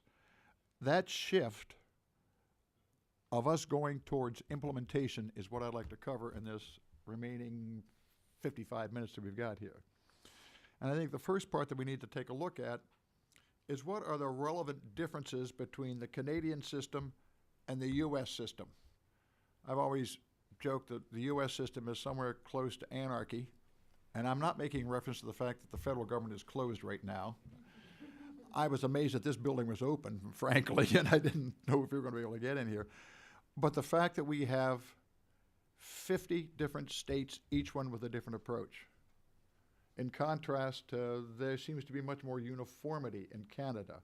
And maybe, Bert, first to comment, do I have a misimpression about the Canadian system being, I realize that individual provinces have implementation options, but statutorily, is it more homogeneous? I mean, I think a couple of advantages we have is we have a public health care system, and the bulk of the initial program in Canada was hospitals.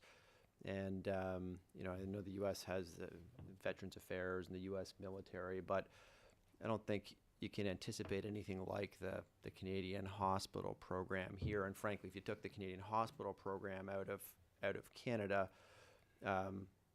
our program and track record isn't as impressive, and it tends to be transportation projects. The other thing we've got is, if you're dealing with healthcare, you're tending to operate, purely in provincial jurisdiction. And there's something to be said with having to only deal with one level of government. Once you get into things like public transit or transportation, where you've got multiple levels of government, we're seeing right now in Toronto, as we try and figure out where the lines go and what they look like, it can get pretty complicated. So I'm not sure it's as I say, once you take healthcare out of the equation, that we don't start to look more like the U.S. I think there's a number of very exciting things actually about the U.S. market. In terms of its potential. The first to me is the size and sophistication of the construction and engineering companies. So there's a long list of companies here: Parsons, Bechtel, Kiewit, and so on, that from a private finance perspective are extremely financeable. And we have other than SNC. We don't have any companies that are of that size, and I know all of those companies have twigged to P3s and are setting up groups. And if they get on board and start to push this, I think that's a really powerful thing. I think the other advantage the U.S. has is it actually does have a long history of project finance. It was primarily in the power space, but there are many sophisticated project finance investors on the debt and equity side in the U.S. already. So that's people don't refer to it, that those as P3s. It's not part of the same conversation, but there's been a heck of a lot of P3s in the power space in the U.S. And when we got started, we didn't have anywhere near that kind of track record. So that's, I think, an extremely optimistic thing here. The sheer size of the U.S. market, as you say, there are states that are the size of Canada, and so it doesn't take a couple of them get going. California, Texas, Florida, a couple of those get going, and you easily have one of the biggest markets in the world. And I'd say the U.S. is there's a lot of beating up about the progress of P3s here, but again, once you take hospitals out of our program, the U.S. isn't actually that far behind, and there are some areas like HOTs, for instance, where I'd say they're at the vanguard, and in fact, Canada's now looking to the U.S. to emulate what they're doing in P3s, in HOTs. When the Ontario budget, for instance, this year committed to looking at P3s, and what they're going to be looking at is what the U.S. has done. So I think there are differences, but I think there are actually some very, very encouraging things about the U.S. market. All right, I'm going to ask both Doug and Jill the same question. Jill's got experience north and south of this border, and also south of other borders here. Okay. And Doug, you've got offices all over the place. Let's start with Jill from the standpoint of just a perspective of what do you see as differences between the Canadian environment and the U.S. environment, other than this cacophony of political entities? Well, I do think that's important to mention, though. I mean, it's the wonky distribution of responsibilities that we have at the federal, state, and local level. If you're to look at the intercoastal waterways, for instance, who manages those? Are they managed by the state, the federal authorities, local authorities? It's usually a mismatch. And so it's really not about P3 in many instances in the U.S., it's about P4. So it's federal entities partnering with state and local entities together with the private sector to do these things, and we don't have enabling legislation, to be honest with you, at the federal level. If we look at the success stories at the federal level, like BRAC, which was the base realignment programs of Department of Defense, they had to weave their way through that to get through OMB scoring and other things. So I think there is, in the U.S., and I do not claim to be an expert on the Canadian legal system, but I think that we do have sort of a complicated jurisdiction. Neither do I. Oh, well, you're hired. So I think that's one, but that's an issue we could probably debate for months. On a broader level, I would say that with the exception of, a few of our state-level DOTs, Department of Transportation, there really are no P3 programs.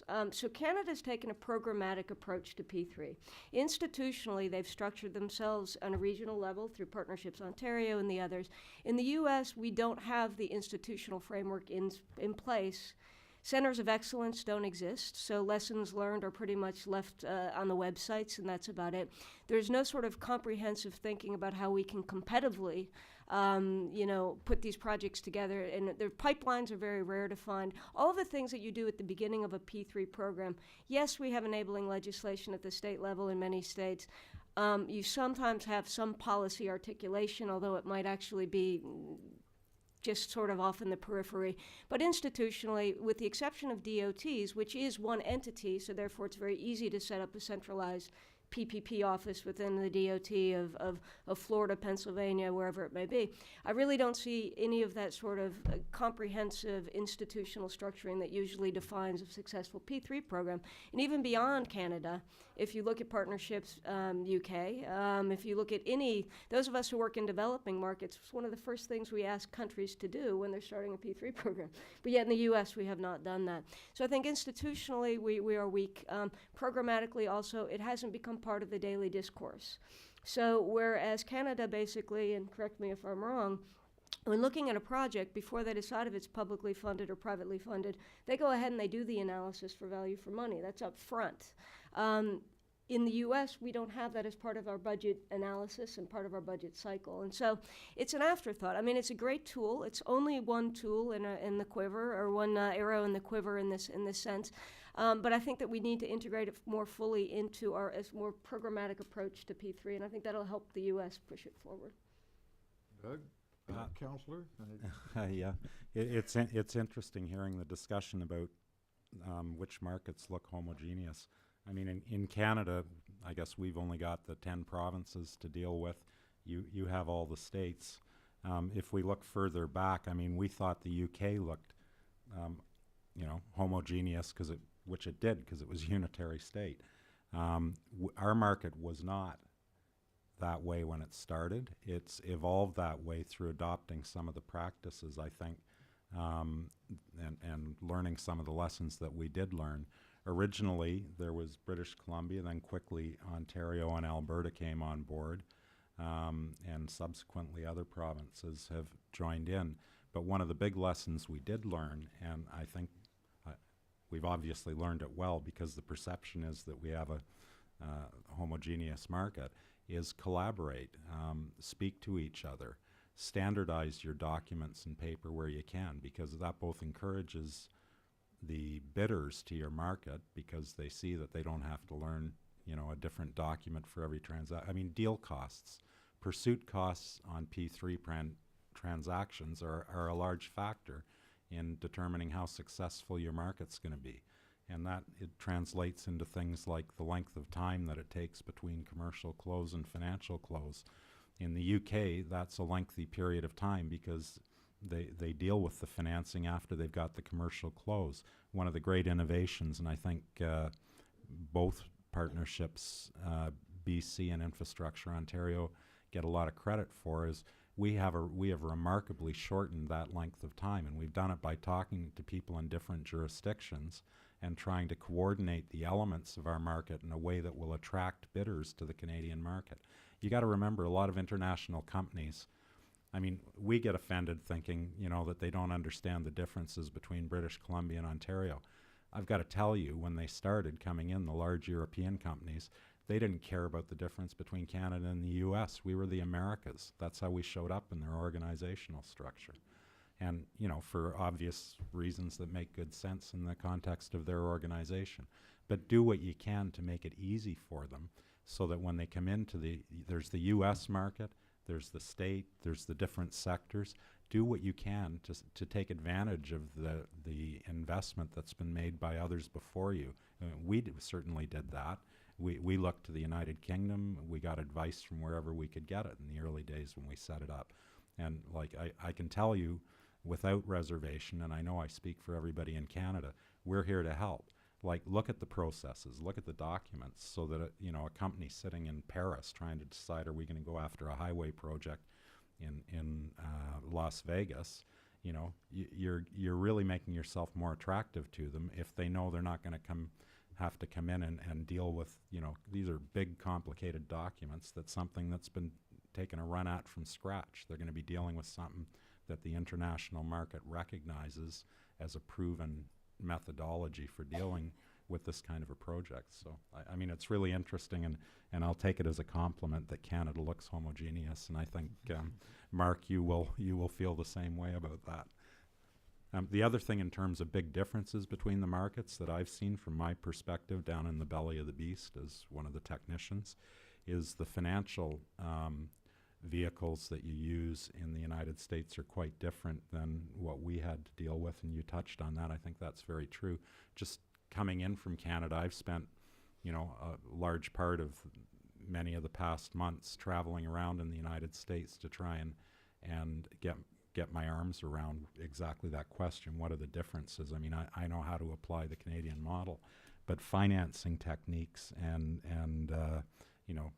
non-taxable bond structures and all of that, that's definitely one of the big differences. And the other big one is the legislative structure. I mean, we have to pass laws and stuff, but we don't have to fight constitutional amendments as you come up against in some states. And I went back and watched Lincoln when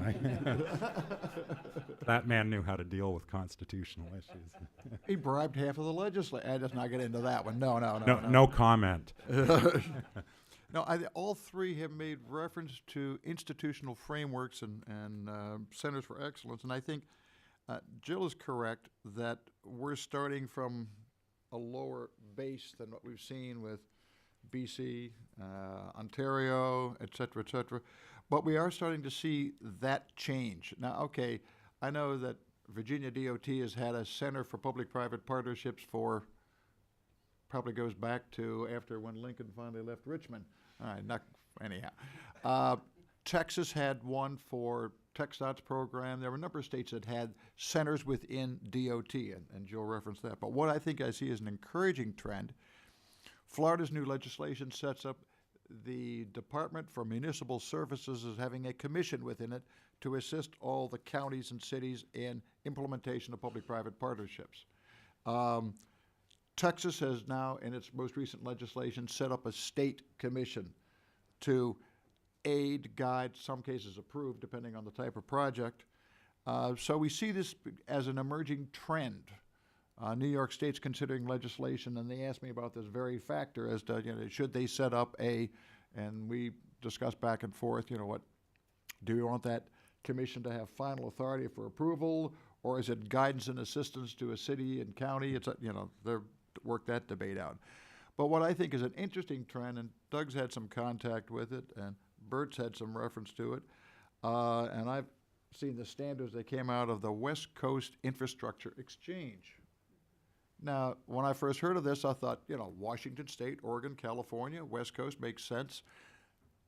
And Partnerships BC, we're seeing some cross-pollination going on here. And I guess this all leads to, we are beginning to address the challenges for how to accelerate the use of public-private partnerships, getting back to this implementation question. Jill, what do you see as some of the key challenges for, moving partnerships ahead in the U.S., and are there things that we can learn from our northern friends? Well, there are always things we can learn from our northern friends. There's no doubt about that. But I think in the U.S., the challenges that I see, this is my daily life these days. At the federal level, we have impediments. And the federal agencies in the United States, really, you're looking at the Army Corps of Engineers, you can be looking at DOE, DOD, any of these, and these are very large spenders with huge projects to do. One of the big challenges we have, and I have to mention this, and poor Rick hears it every day coming out of my mouth, usually with some expletives, is OMB scoring. The OMB scoring, which, for those of you from Canada that don't understand this, so the Office of Management and Budget, they basically rate whether it's public debt or private. So is this coming out of our budget or is it not coming out of our budget? And archaically, and I say archaically because if you look at most international standards, they would do it differently. Even if it's 100% privately financed, they consider that the potential of a contingent liability on the state is such that they're going to score it 100% as public appropriation. So even if we get $10 billion from the private sector to build new airports and roads, it's going to be scored as public funding. And so therefore there's no budget for that. Now, you don't need the budget, but this is a problem we've been struggling with for some time, and this is, I think part of it is educational, part of it might be legislative, but I think at the federal level, that is an impediment. I think at the state and local level, it's really building up capacity. We've seen in the DOTs across, particularly here you have Florida, you have Virginia, and Texas are probably the three prime players in this area, and they've all done a great job in their DOTs. They've established centers of excellence. They've learned past lessons. They learn from each other. They communicate. So I think that one of the challenges at the social level, facilities financing, is going to get all of these disparate groups to share information. I think that's definitely one. And I know you said that, Rick, at the beginning, that you're not that concerned about educating people anymore. I think you need to be, because I still think there's a steep slope of ignorance out there that needs to be overcome. And part of that will come with standard. Jill, I didn't mean to ignore the fact that we're a 501c3 educational institute. We will continue that. No, you don't want to be an educator. I often say that people confuse PPP for PowerPoint presentation because it's all theory, and if they can put it, they're like, oh, you've got to do it. But most people have never done it. Those of us who have done on it, we have scars, wrinkles, and, well, women, we color our hair, but most of us will have gray hair as well. The other thing I would say, challenge is a lack of standardization. I do think that there's a good lesson to be learned from the Canadians in terms of trying to standardize best practice. You know, if something works, let's use it, let's share it, and I think that will help accelerate things. So, Doug, thoughts on U.S. challenges and Well, I agree. I agree with everything Jill just said. I think, you know. you're my new favorite lawyer. Yeah. You know how to market. I mean, I really do think that that's important, and the standardization I would really emphasize, although I do think the point could be made in a PowerPoint. And I'm sure when you look at mine, you'll agree. is that a P6, a PowerPoint on public-private partnerships presentation? Sorry about that. No, it's been so long since I've heard a new P3 joke line or something. I'm impressed with that, and I'm going to write it down. PPP PowerPoint presentation. That is a 5P. There's, you know, I'd have a piece of advice on projects, and that's, I guess, two things. One, don't push the envelope here in terms of what you're trying to do. You know, we've been tremendously successful when we stuck to really proven models, courts, jails, availability, structures. You know, the private sector got it, the financiers got it, the design companies got it. You know, where we've had a lot more trouble is when we've, you know, tried to get too innovative. You know, I actually don't think there's a lot of value in doing that. It, you know, it at first can be interesting, but it's not actually helpful. I think, you know, focus on what the core objective is, which is, you know, generally to get a new piece of infrastructure. And if there are other risks, you know, commercial risk, even frankly too much traffic risk when you're talking about roads, but development risk, retail risk, things that you know the government doesn't want to be in. I'd say deal with that separately. The private sector, the infrastructure private sector is very good at delivering assets on time, on budget. When you start throwing in, you know, curveballs, you can spoil things.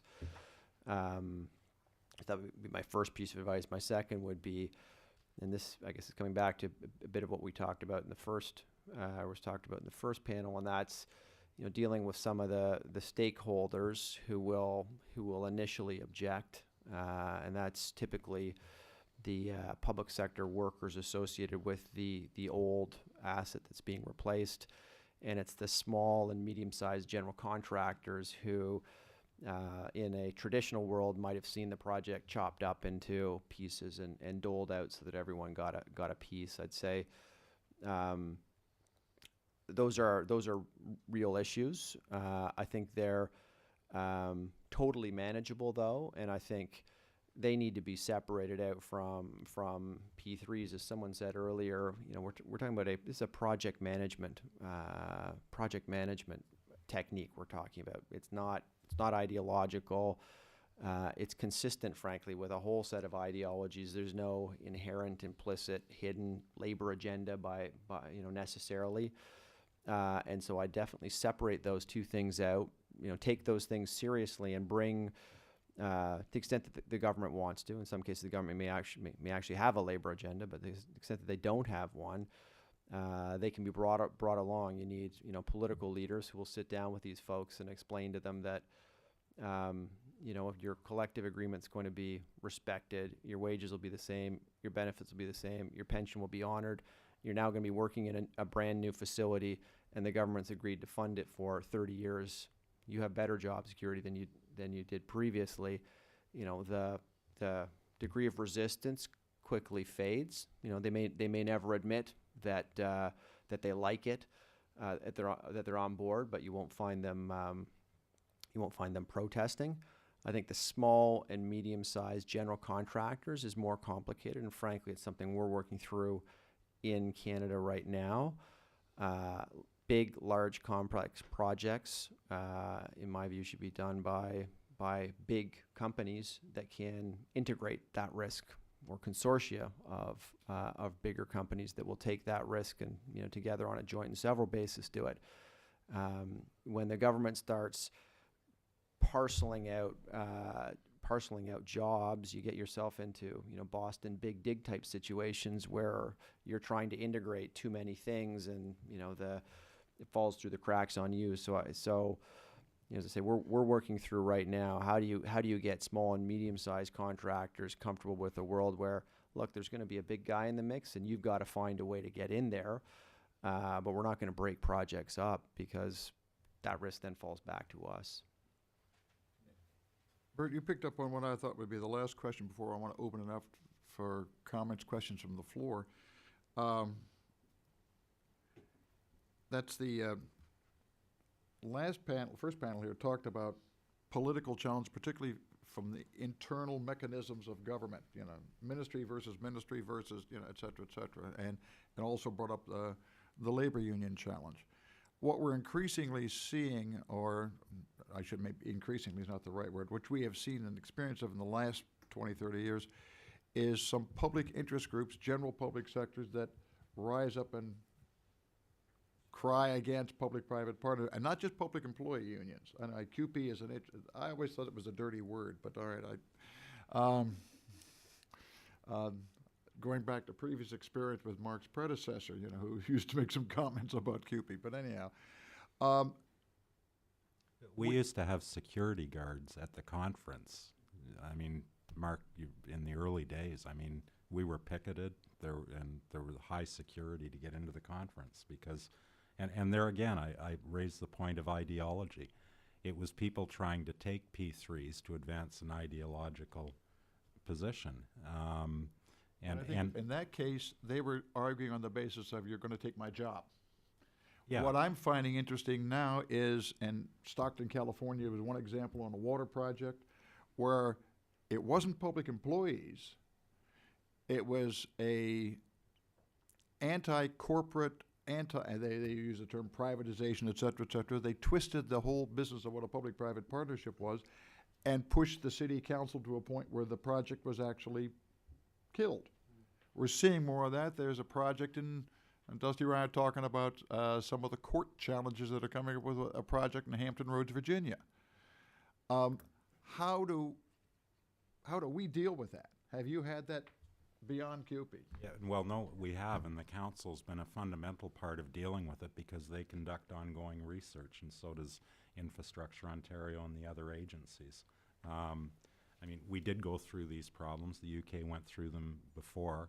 The UK developed something called TUPE regulations to help allay the fear of people working in hospitals. And again, that's another big difference, is in the UK and Canada, we had the healthcare system, which is obviously quite different. So hospitals were a natural first projects to be done with P3s. But the problem has come up in every jurisdiction that's adopted the use of P3s, and it's been, it's been addressed.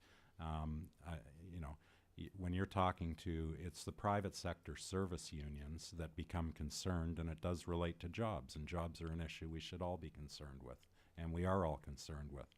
But don't let P3s become a lightning rod for ideological wedge driving there, because everybody agrees more jobs is a good thing. But I'll tell you, people that work in new P3 hospitals, and that is primarily where it focused because there were a lot of unionized people in them, working in them, they like working in new hospitals instead of the dungeons of the past with buckets catching the leaking from the roof. It's the leadership of the unions pushing a political agenda that took advantage of the issue, I think. When you look at the construction unions, two of the largest financial contributors in Canada are actually funds that put out construction union pension money into infrastructure projects because they produce jobs. So there has been a lot of experience in the past in other places in addressing all of these issues. There's no reason to expect you won't face each of them that we faced and that those before us faced. And again, exchange information and figure out constructive ways to solve them and educate people. Like, don't have people coming in talking about privatization, and they will, and they know better.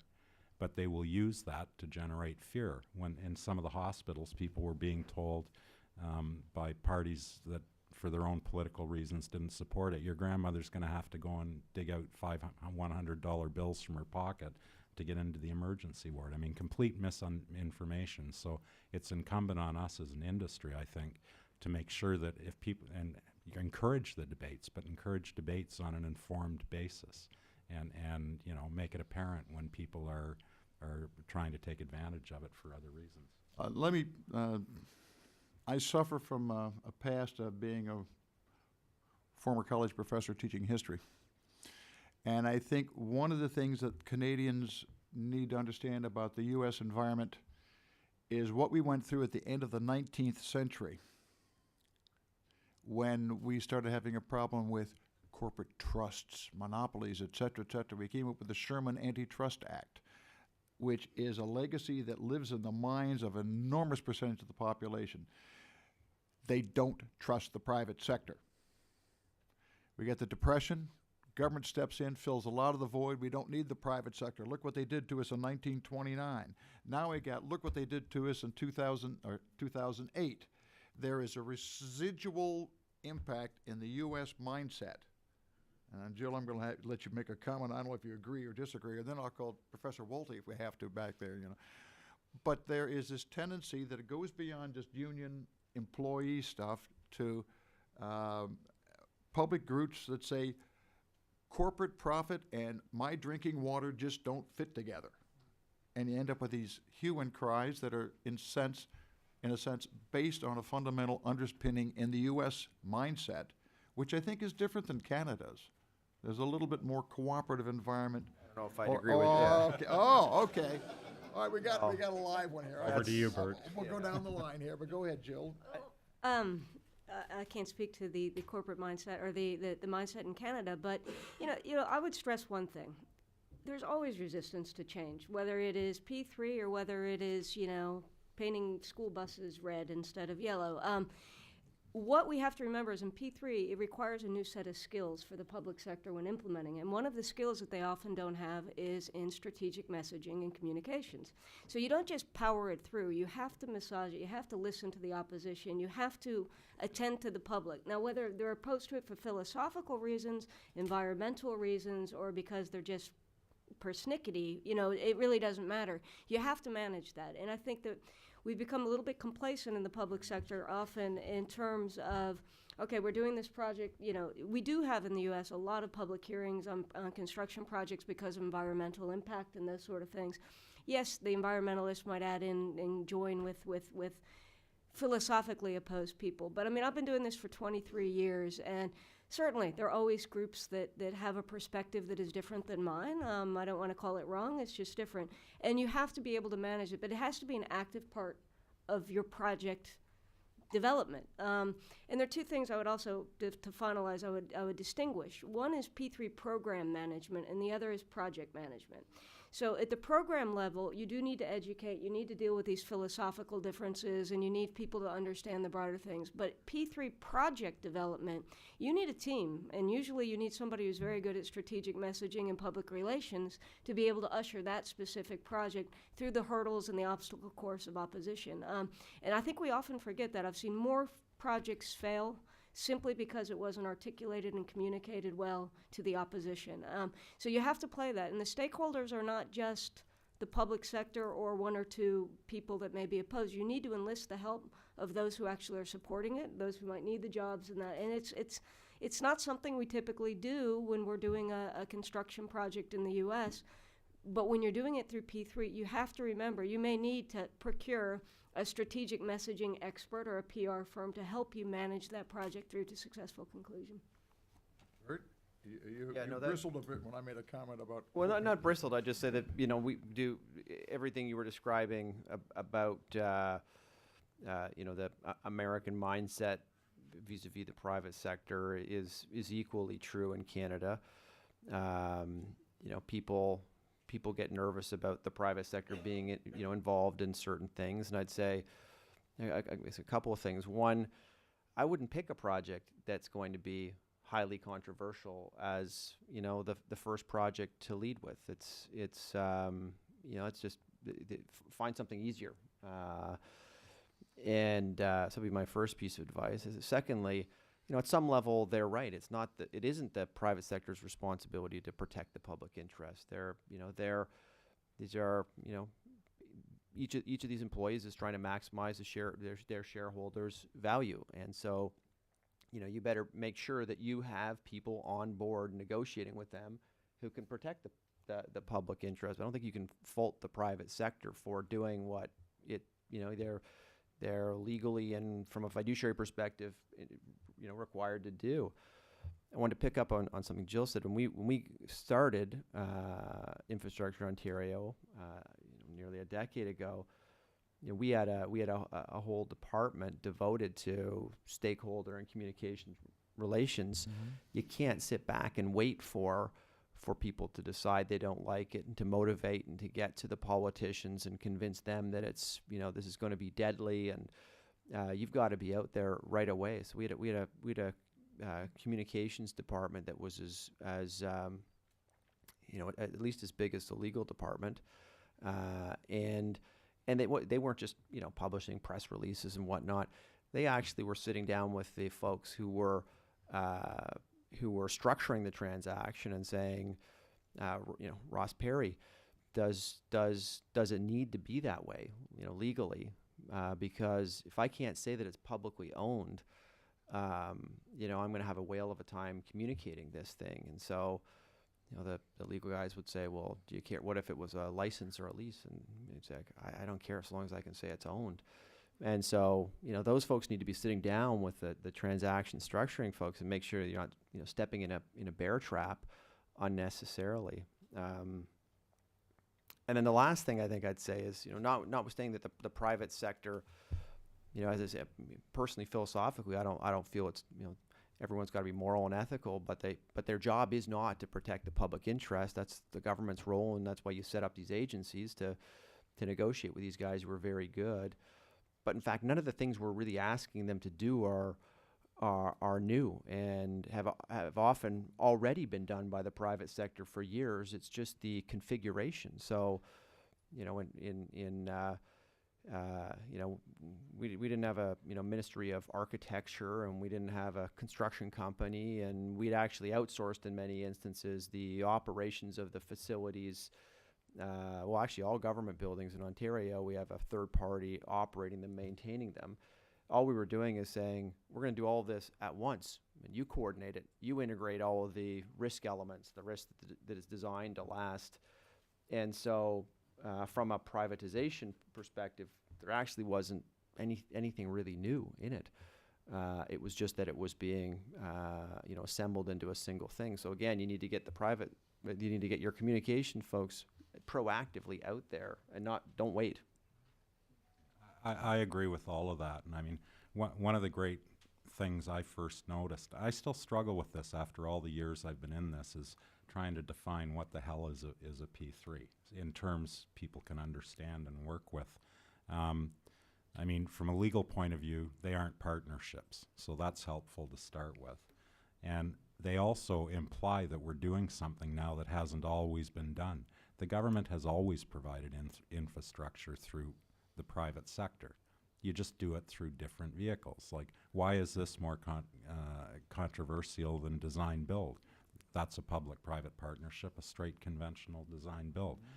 So I think, but I completely agree. You have to manage the messaging, and I also go back to, again, when you view my PowerPoint presentation when it's available, one of the things to really pay attention to is the importance of fully integrated project teams. These don't just start when you get into negotiations and you've got a preferred bidder at the table. These projects are being put together for years before they hit the market. And the team should be put together from that point forward. Also, your specialist P3 people, like, we're going to disappear at some point, but your public relations and communications people are critical. And what they need to go out to do is go out and basically prepare and deal with the market so that your project is not going to take people by surprise and isn't going to hopefully trigger adverse reactions. And I just really fully subscribe to that, and I think it's a critical part of a successful program, and it's a critical part. Those people sit on the specific project committees that I'm involved in, so that we can ask them. We, the lawyers, can say, if we do this, is that going to give you guys a problem on your side, or is it going to create problems? And then they feed back to us saying, you know, it would really be good from that perspective if you did it this way instead of that way. So again, get everybody together, get them together early enough, and do what you can to educate people that there's nothing magnificently weird happening here. All right, I'm going to open it up to the floor now. Yeah, I saw your TED card up there. So you get to go first. You want to bring the microphone around over here so we can hear a question?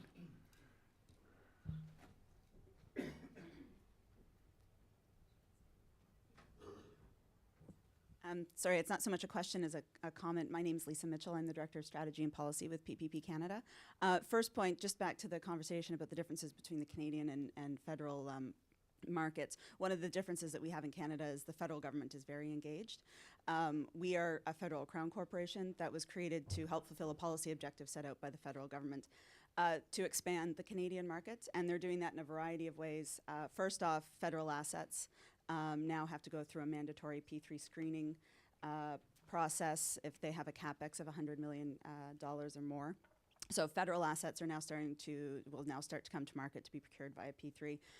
And the additional layers to work with some of the other provinces and territories that don't necessarily have P3 programs in place, as well as municipalities. So the work that we do, my colleague Michael and I, we work very closely with a lot of municipalities across Canada to bring forward additional P3 projects to the market. One of the things, and to the second point, just it relates back to the unions, one of the things that we are seeing in terms of the work that we do is a very high number of water and wastewater projects that are coming forward at the municipal level.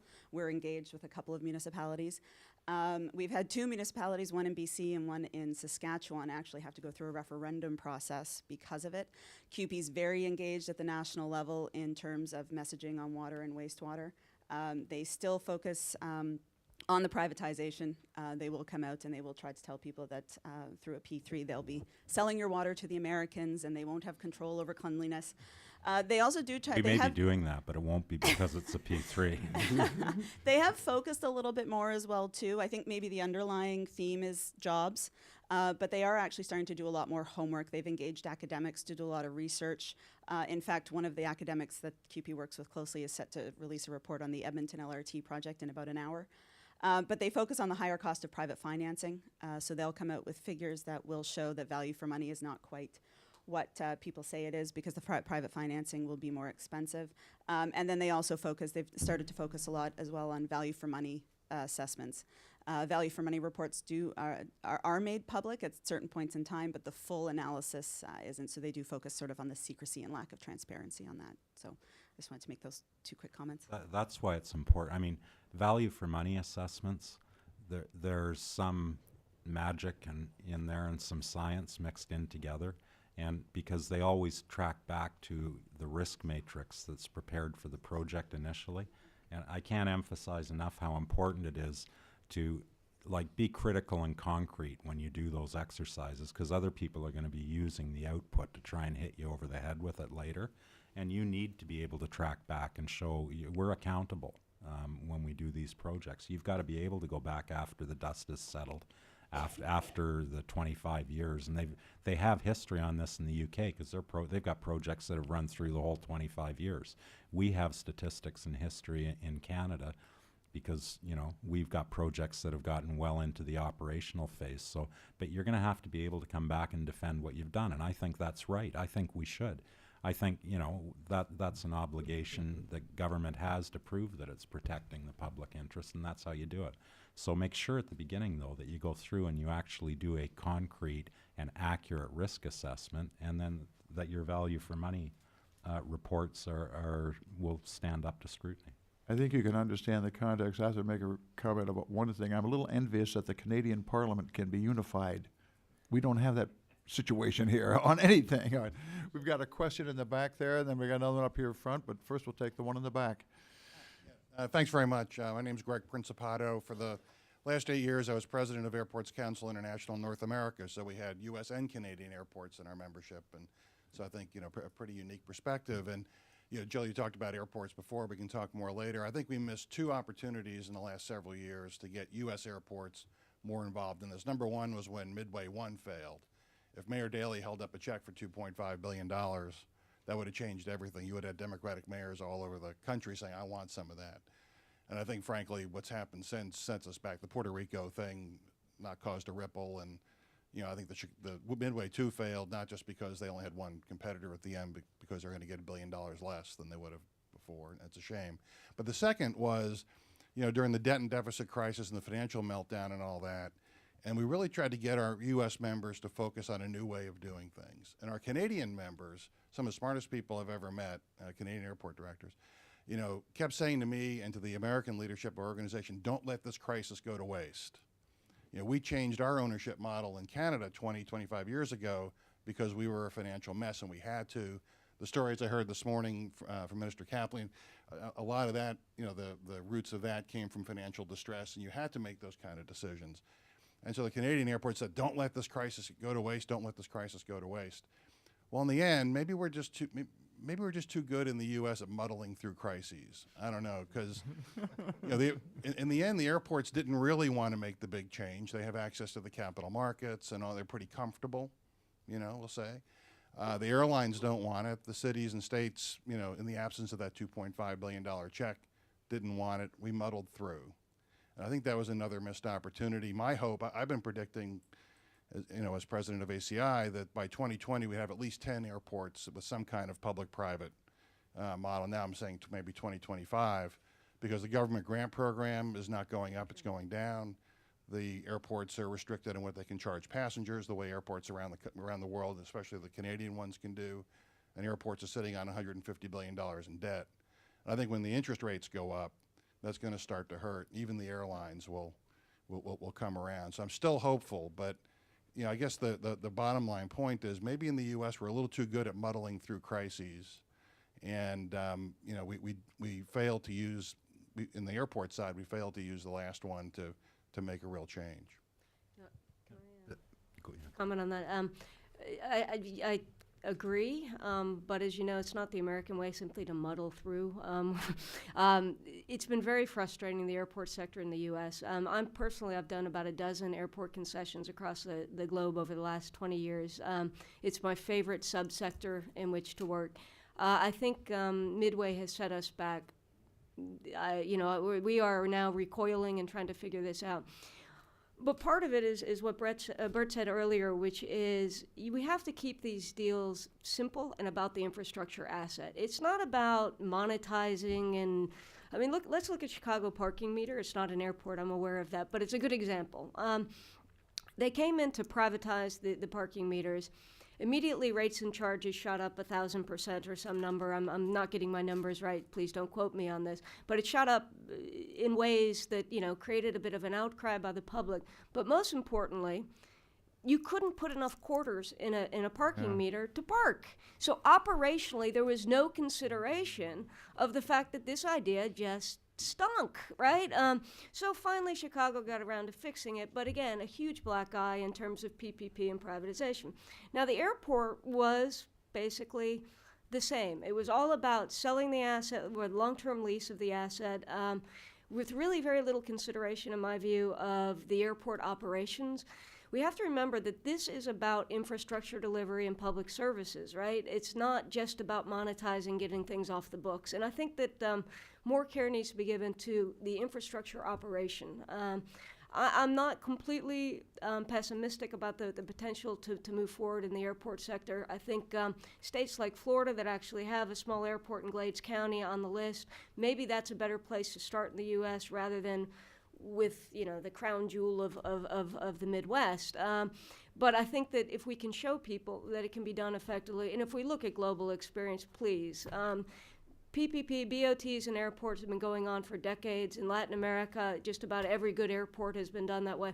They work well. You can protect the users through good economic regulation of rates and charges. So it's a very viable deal. And I think that if we can do one or two, I think there'll be a sea change in terms of public opinion.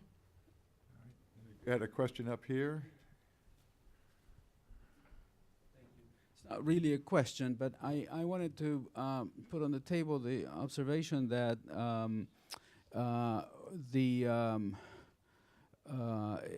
it may be that the public fears the private sector because of the experiences, at the turn of the century, but I think that the much bigger problem is public distrust in government and in the public sector. And I think that the root of that is the very obvious and blatant lack of accountability in the public sector. And I can say it with some experience. I spent 30 years of my life in the public sector, initially with some misgivings about getting fired, and then I finally gave up hope.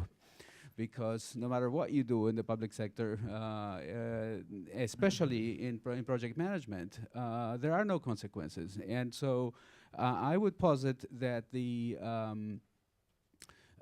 system we have is the most undemocratic system you can possibly aspire to, because the people we send to legislate and to govern make priorities representing the public, and then the bureaucrats that are in charge of the projects set those priorities on their ear, because cost overruns essentially negate any prioritization effort that you can make.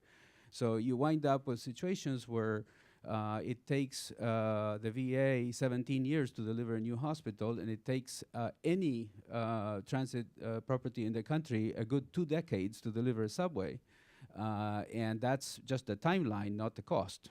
And we've seen egregious examples of 300-400% cost overruns, and we have several that I could give you a name and surname in California.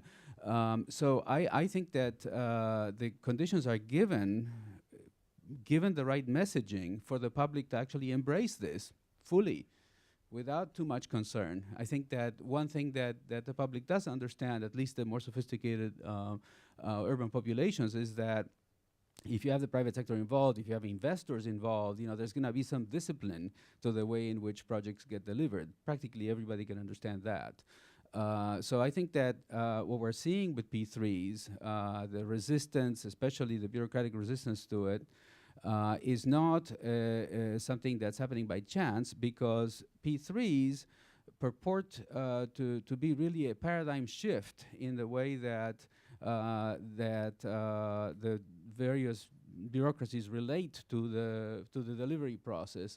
I can tell you also from personal experience, even a light rail line, can be a career maker for dozens of public sector engineers, for example, simply because of the time it takes to deliver.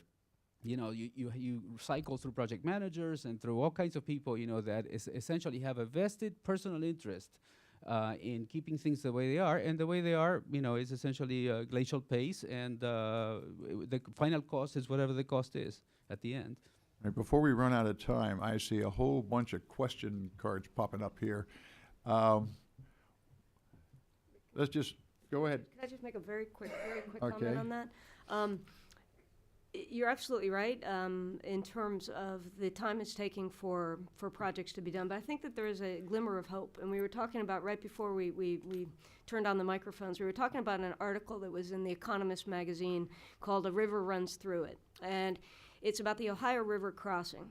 So Kentucky and Indiana, in the year I was born, back before man was on the moon, Ohio and Indiana both decided they wanted to put a new bridge system in, because that will create commerce and all sorts of things. So this is back in late 1969. Now they to this date, they're still in the planning stage and whatnot, but they have 2 projects. One is being done by PPP, and this is because Indiana has enabling legislation. The other one, Kentucky does not. It's going through normal procurement. 2 bridges, side by side, both built by the exact same company, Walsh Construction. One, the PPP, is already ahead of schedule, and they're estimating $200 million in cost savings. The other one, they're still figuring out how to pay for it. The design costs are going up and up. And so I think that in time, we're going to have concrete examples where we can show, look, using P3 accelerates infrastructure delivery, but I think we need to be smart, and we need to find those examples, and we need to communicate them. Totally agree. I'm not sure where to start, except let's go with you first, I guess. Oh, that's a thought. I bow to your judgment on this. All right, can you just all four, just we'll go down the line quickly, just as briefly as possible. State your question, and we'll see if we can get some answers. Thank you. So I think all of you alluded to the communications challenge of P3s, and David talked a lot about the kind of challenge in selling the program. And I think in a classic design build, it's a lot simpler for the government to speak to and defend a specific project. But there seems to be a bit of an evolution in how that is starting to happen with specific projects, that now there's this greater expectation on the consortia or the project builder to start to be able to be a public face for the project, because it's not just seen as a government project anymore. There's a real transfer, just not in terms of risk, but a transfer in terms of, I think, the ownership of the project and how it's being executed and implemented. And my sense is that a lot of the companies are a little bit shocked and taken aback by that new responsibility, or that sense of how they need to be a little bit more sophisticated in how they deal with the public because of the nature of the project. And I just was looking for some comment from others on that. All right. Any of the other questions sort of fall in the same category? Nodding heads. All right. What is your question? Maybe we'll see if we can cluster these. This is Brian Peters from Florida DOT. This is really directed more towards Jill. I agree with you in terms of, you talked about no formal value for money up front. We experienced that firsthand in I-4. That's a P3 that we have going in Florida. It's over $2 billion, and we are in procurement, so I think it's going to be a very successful project. We have 2 P3s already underway or about to be done in the next 6 months. Both will be big successes. We have no problems with P3s with our public. And as an agency, we are 90% outsourced, so we don't have issues with unions. So we have acceptance of P3s. Where we're challenged, you talked, Jill, about on the debt side, the OMB in terms of scoring. That's where we're struggling in terms of, as an agency, that our structures, all 3 of them are availability payments. And some of my internal constituents in other agencies, particularly the division does the normal financing, views our P3 as all debt, so they're putting it all on the state's balance sheet in terms of their value for money. I actually lost that debate early on, and I guess, Jill, do you have other clients that have had that same issue and interested in how they've solved that issue? All right, let's get the next couple of questions here and see if we can find maybe. I have just a quick question, if that can be built into some of the answers, is how you would recommend to regard for environmental performance criteria. I hear that some of you would say that's just too complicated, let's leave it out, let's stay clear of those kinds of projects. But if you have answers on how to tackle more complicated environmental performance criteria in those projects, I'd appreciate it. All right, down the line. Thank you. A very quick question. The panel stressed the need to have institutional ability to be able to procure and project manage a variety of projects. At what point do you go from simply having capacity to becoming true expertise? Is there a certain number of projects, variety of projects, et cetera, et cetera? And do we have any more questions? Okay, quickly, because I realize the buses are gathering, et cetera, and there's food on the other side of the door, figuratively. On the business of corporate communications, I think that's something. NCPPP has 7 keys to successful public-private partnerships. One of them is stakeholder communications. There's been an emphasis for the public sector to do it, but there's some recent case studies, and VDOT is a classic example with the Washington Beltway, where the public and the private sectors jointly had to get into a very aggressive public education campaign to turn public attitudes around. As far as, Professor Wolty, as far as the environmental implementation of those regs, I think the chances of changing any of that are pretty slim. What has happened is that the process now, because of NEPA and SEP 15, you can overlay them. so that they aren't sequential, they are concurrent, which can knock a year or two off the process. So I think there's some sensitivity at DOT, U.S. DOT, particularly Federal Highway, and I think the success of SEP 15 may see that ripple out into states and other federal agency implementation. So take a look at SEP 15. I am getting leers from the corner over here like, keep going, okay? I need a refresher on. Can I say something just about communications? Yeah. It's interesting, again, as a lawyer, and there are other lawyers here in the group, and we sit and have to plow through and put together all the documents. But I see this as one of the benefits of P3s when you do encourage standardization of practices in different places. I mean, a P3 agreement is basically structured without going into the details. So you got a main body of the agreement, which is big, usually. And then you've got thousands of pages and schedules that set out the details. Two of those important schedules in almost every P3 agreement are the communications protocol, which deals with interface with stakeholders in the public. And you're forced by the process to sit down and figure out how are you going to deal with that and which face is going to be presented on which issues. So I see that as a benefit of P3s, is it makes you create turn your mind to and create a process. So you've got your public relations people involved in the project inception stage as part of the interdisciplinary team from the beginning that's putting the project together.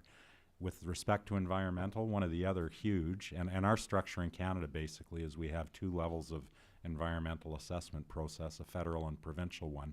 And for P3 projects, and actually P3 projects I think were a contributor to getting people to pull that act together so that the federal regulations were revised to streamline the process, so you only had to go through one process for if you hit certain criteria under the federal rules. So you've got the rules, but then one of the other big, and typically dealing with that is a risk that's retained by the public sector. So one of the permits that the public sector remains responsible for under a typical P3 agreement in Canada is for getting the environmental approvals that you need, and then also negotiating all the environmental related conditions. Then people like us lawyers in the room are paid to translate that into which of those you look at each one of them, who's going to be responsible for performing that, who's best able to do it. So again, it forces you to sit down and come up with a process and look at the actual nature of the issues in terms of environmental issues. So I just find that interesting. Two of the questions hit two things that I see as an advantage to using P3s is you're going to end up with good processes, and if you follow one of the lessons learned that when you look at my PowerPoint, you will see it's take advantage of what people have done in other jurisdictions and go look at their precedents because they're out there and they're good. So, Brooke, do you have any closing comments, thoughts? David, you asked about when does capacity become expertise. When we got started 10 years ago, no one had a heck of a lot of expertise in Canada. I mean, there've been a couple of projects, and so everyone. I mean, that was a good thing in the sense that you weren't dealing with a private sector who was, light years ahead of you on this stuff. Both sides were sort of working through it, and we were developing a model in some sense together. But we, at Infrastructure Ontario, about 80% of the people there actually come from the private sector, and so we hire people who. We don't hire people and then try and train them to do what private sector guys do. We hire folks from the private sector, and frankly, often we can't keep them forever, and that's fine because we can't pay them. But while we got them there, we've got folks who are as good as the guys on the other side. In terms of environmental stuff, to add to what Doug was saying. When you're talking about buildings, we've actually got a large number of our buildings that are LEED certified and quite high levels and have won all sorts of awards.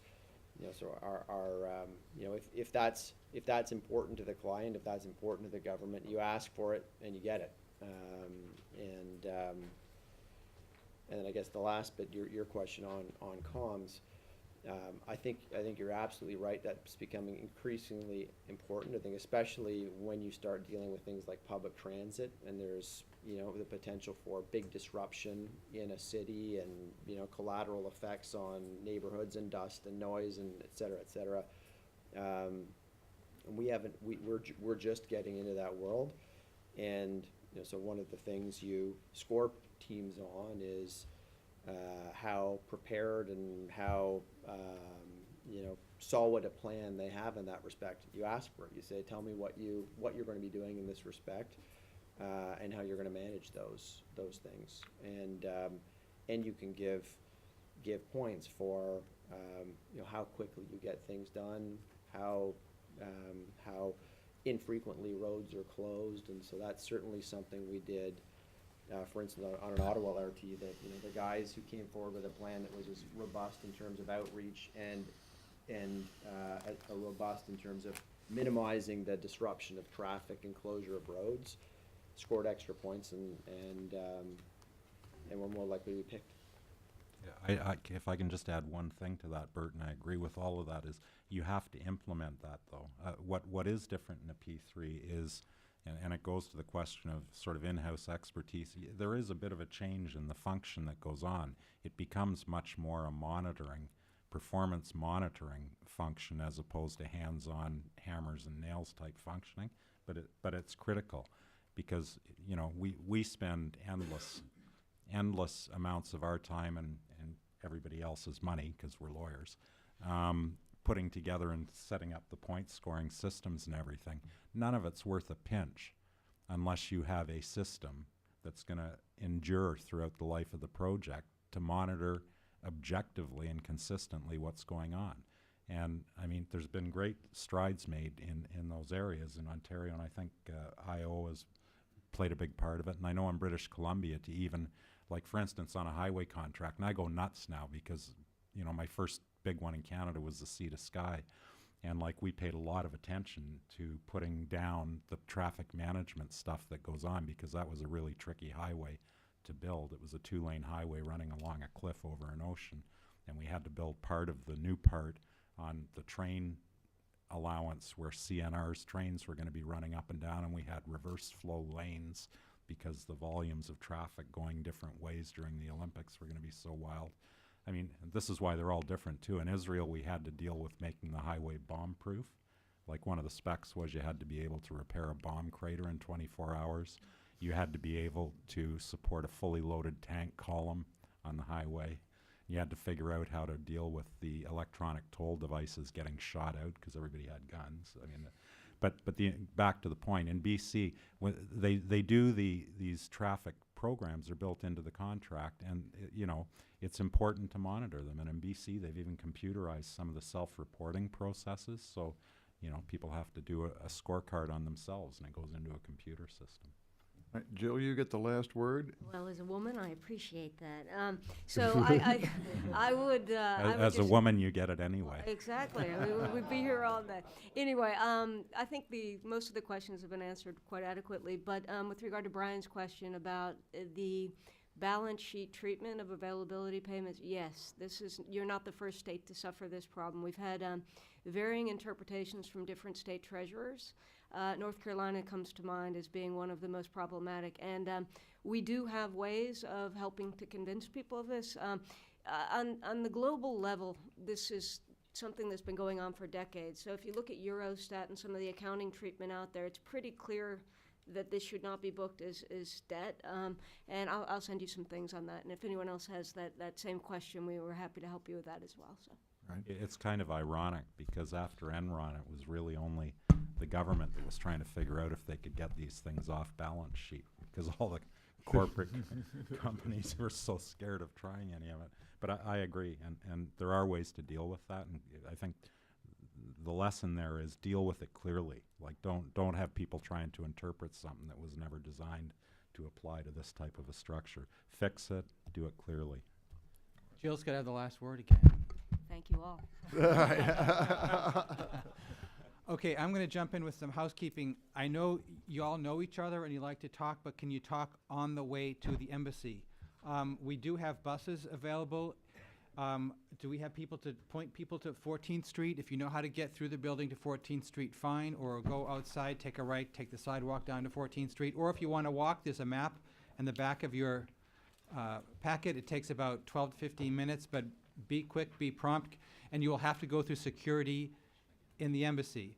Other thing I'd like to say is David Kaplan wrote a paper on his experience in Ontario. It's at some of the places. It's out at the desk. Please take it with you. It's just a really interesting insights on what he went through there.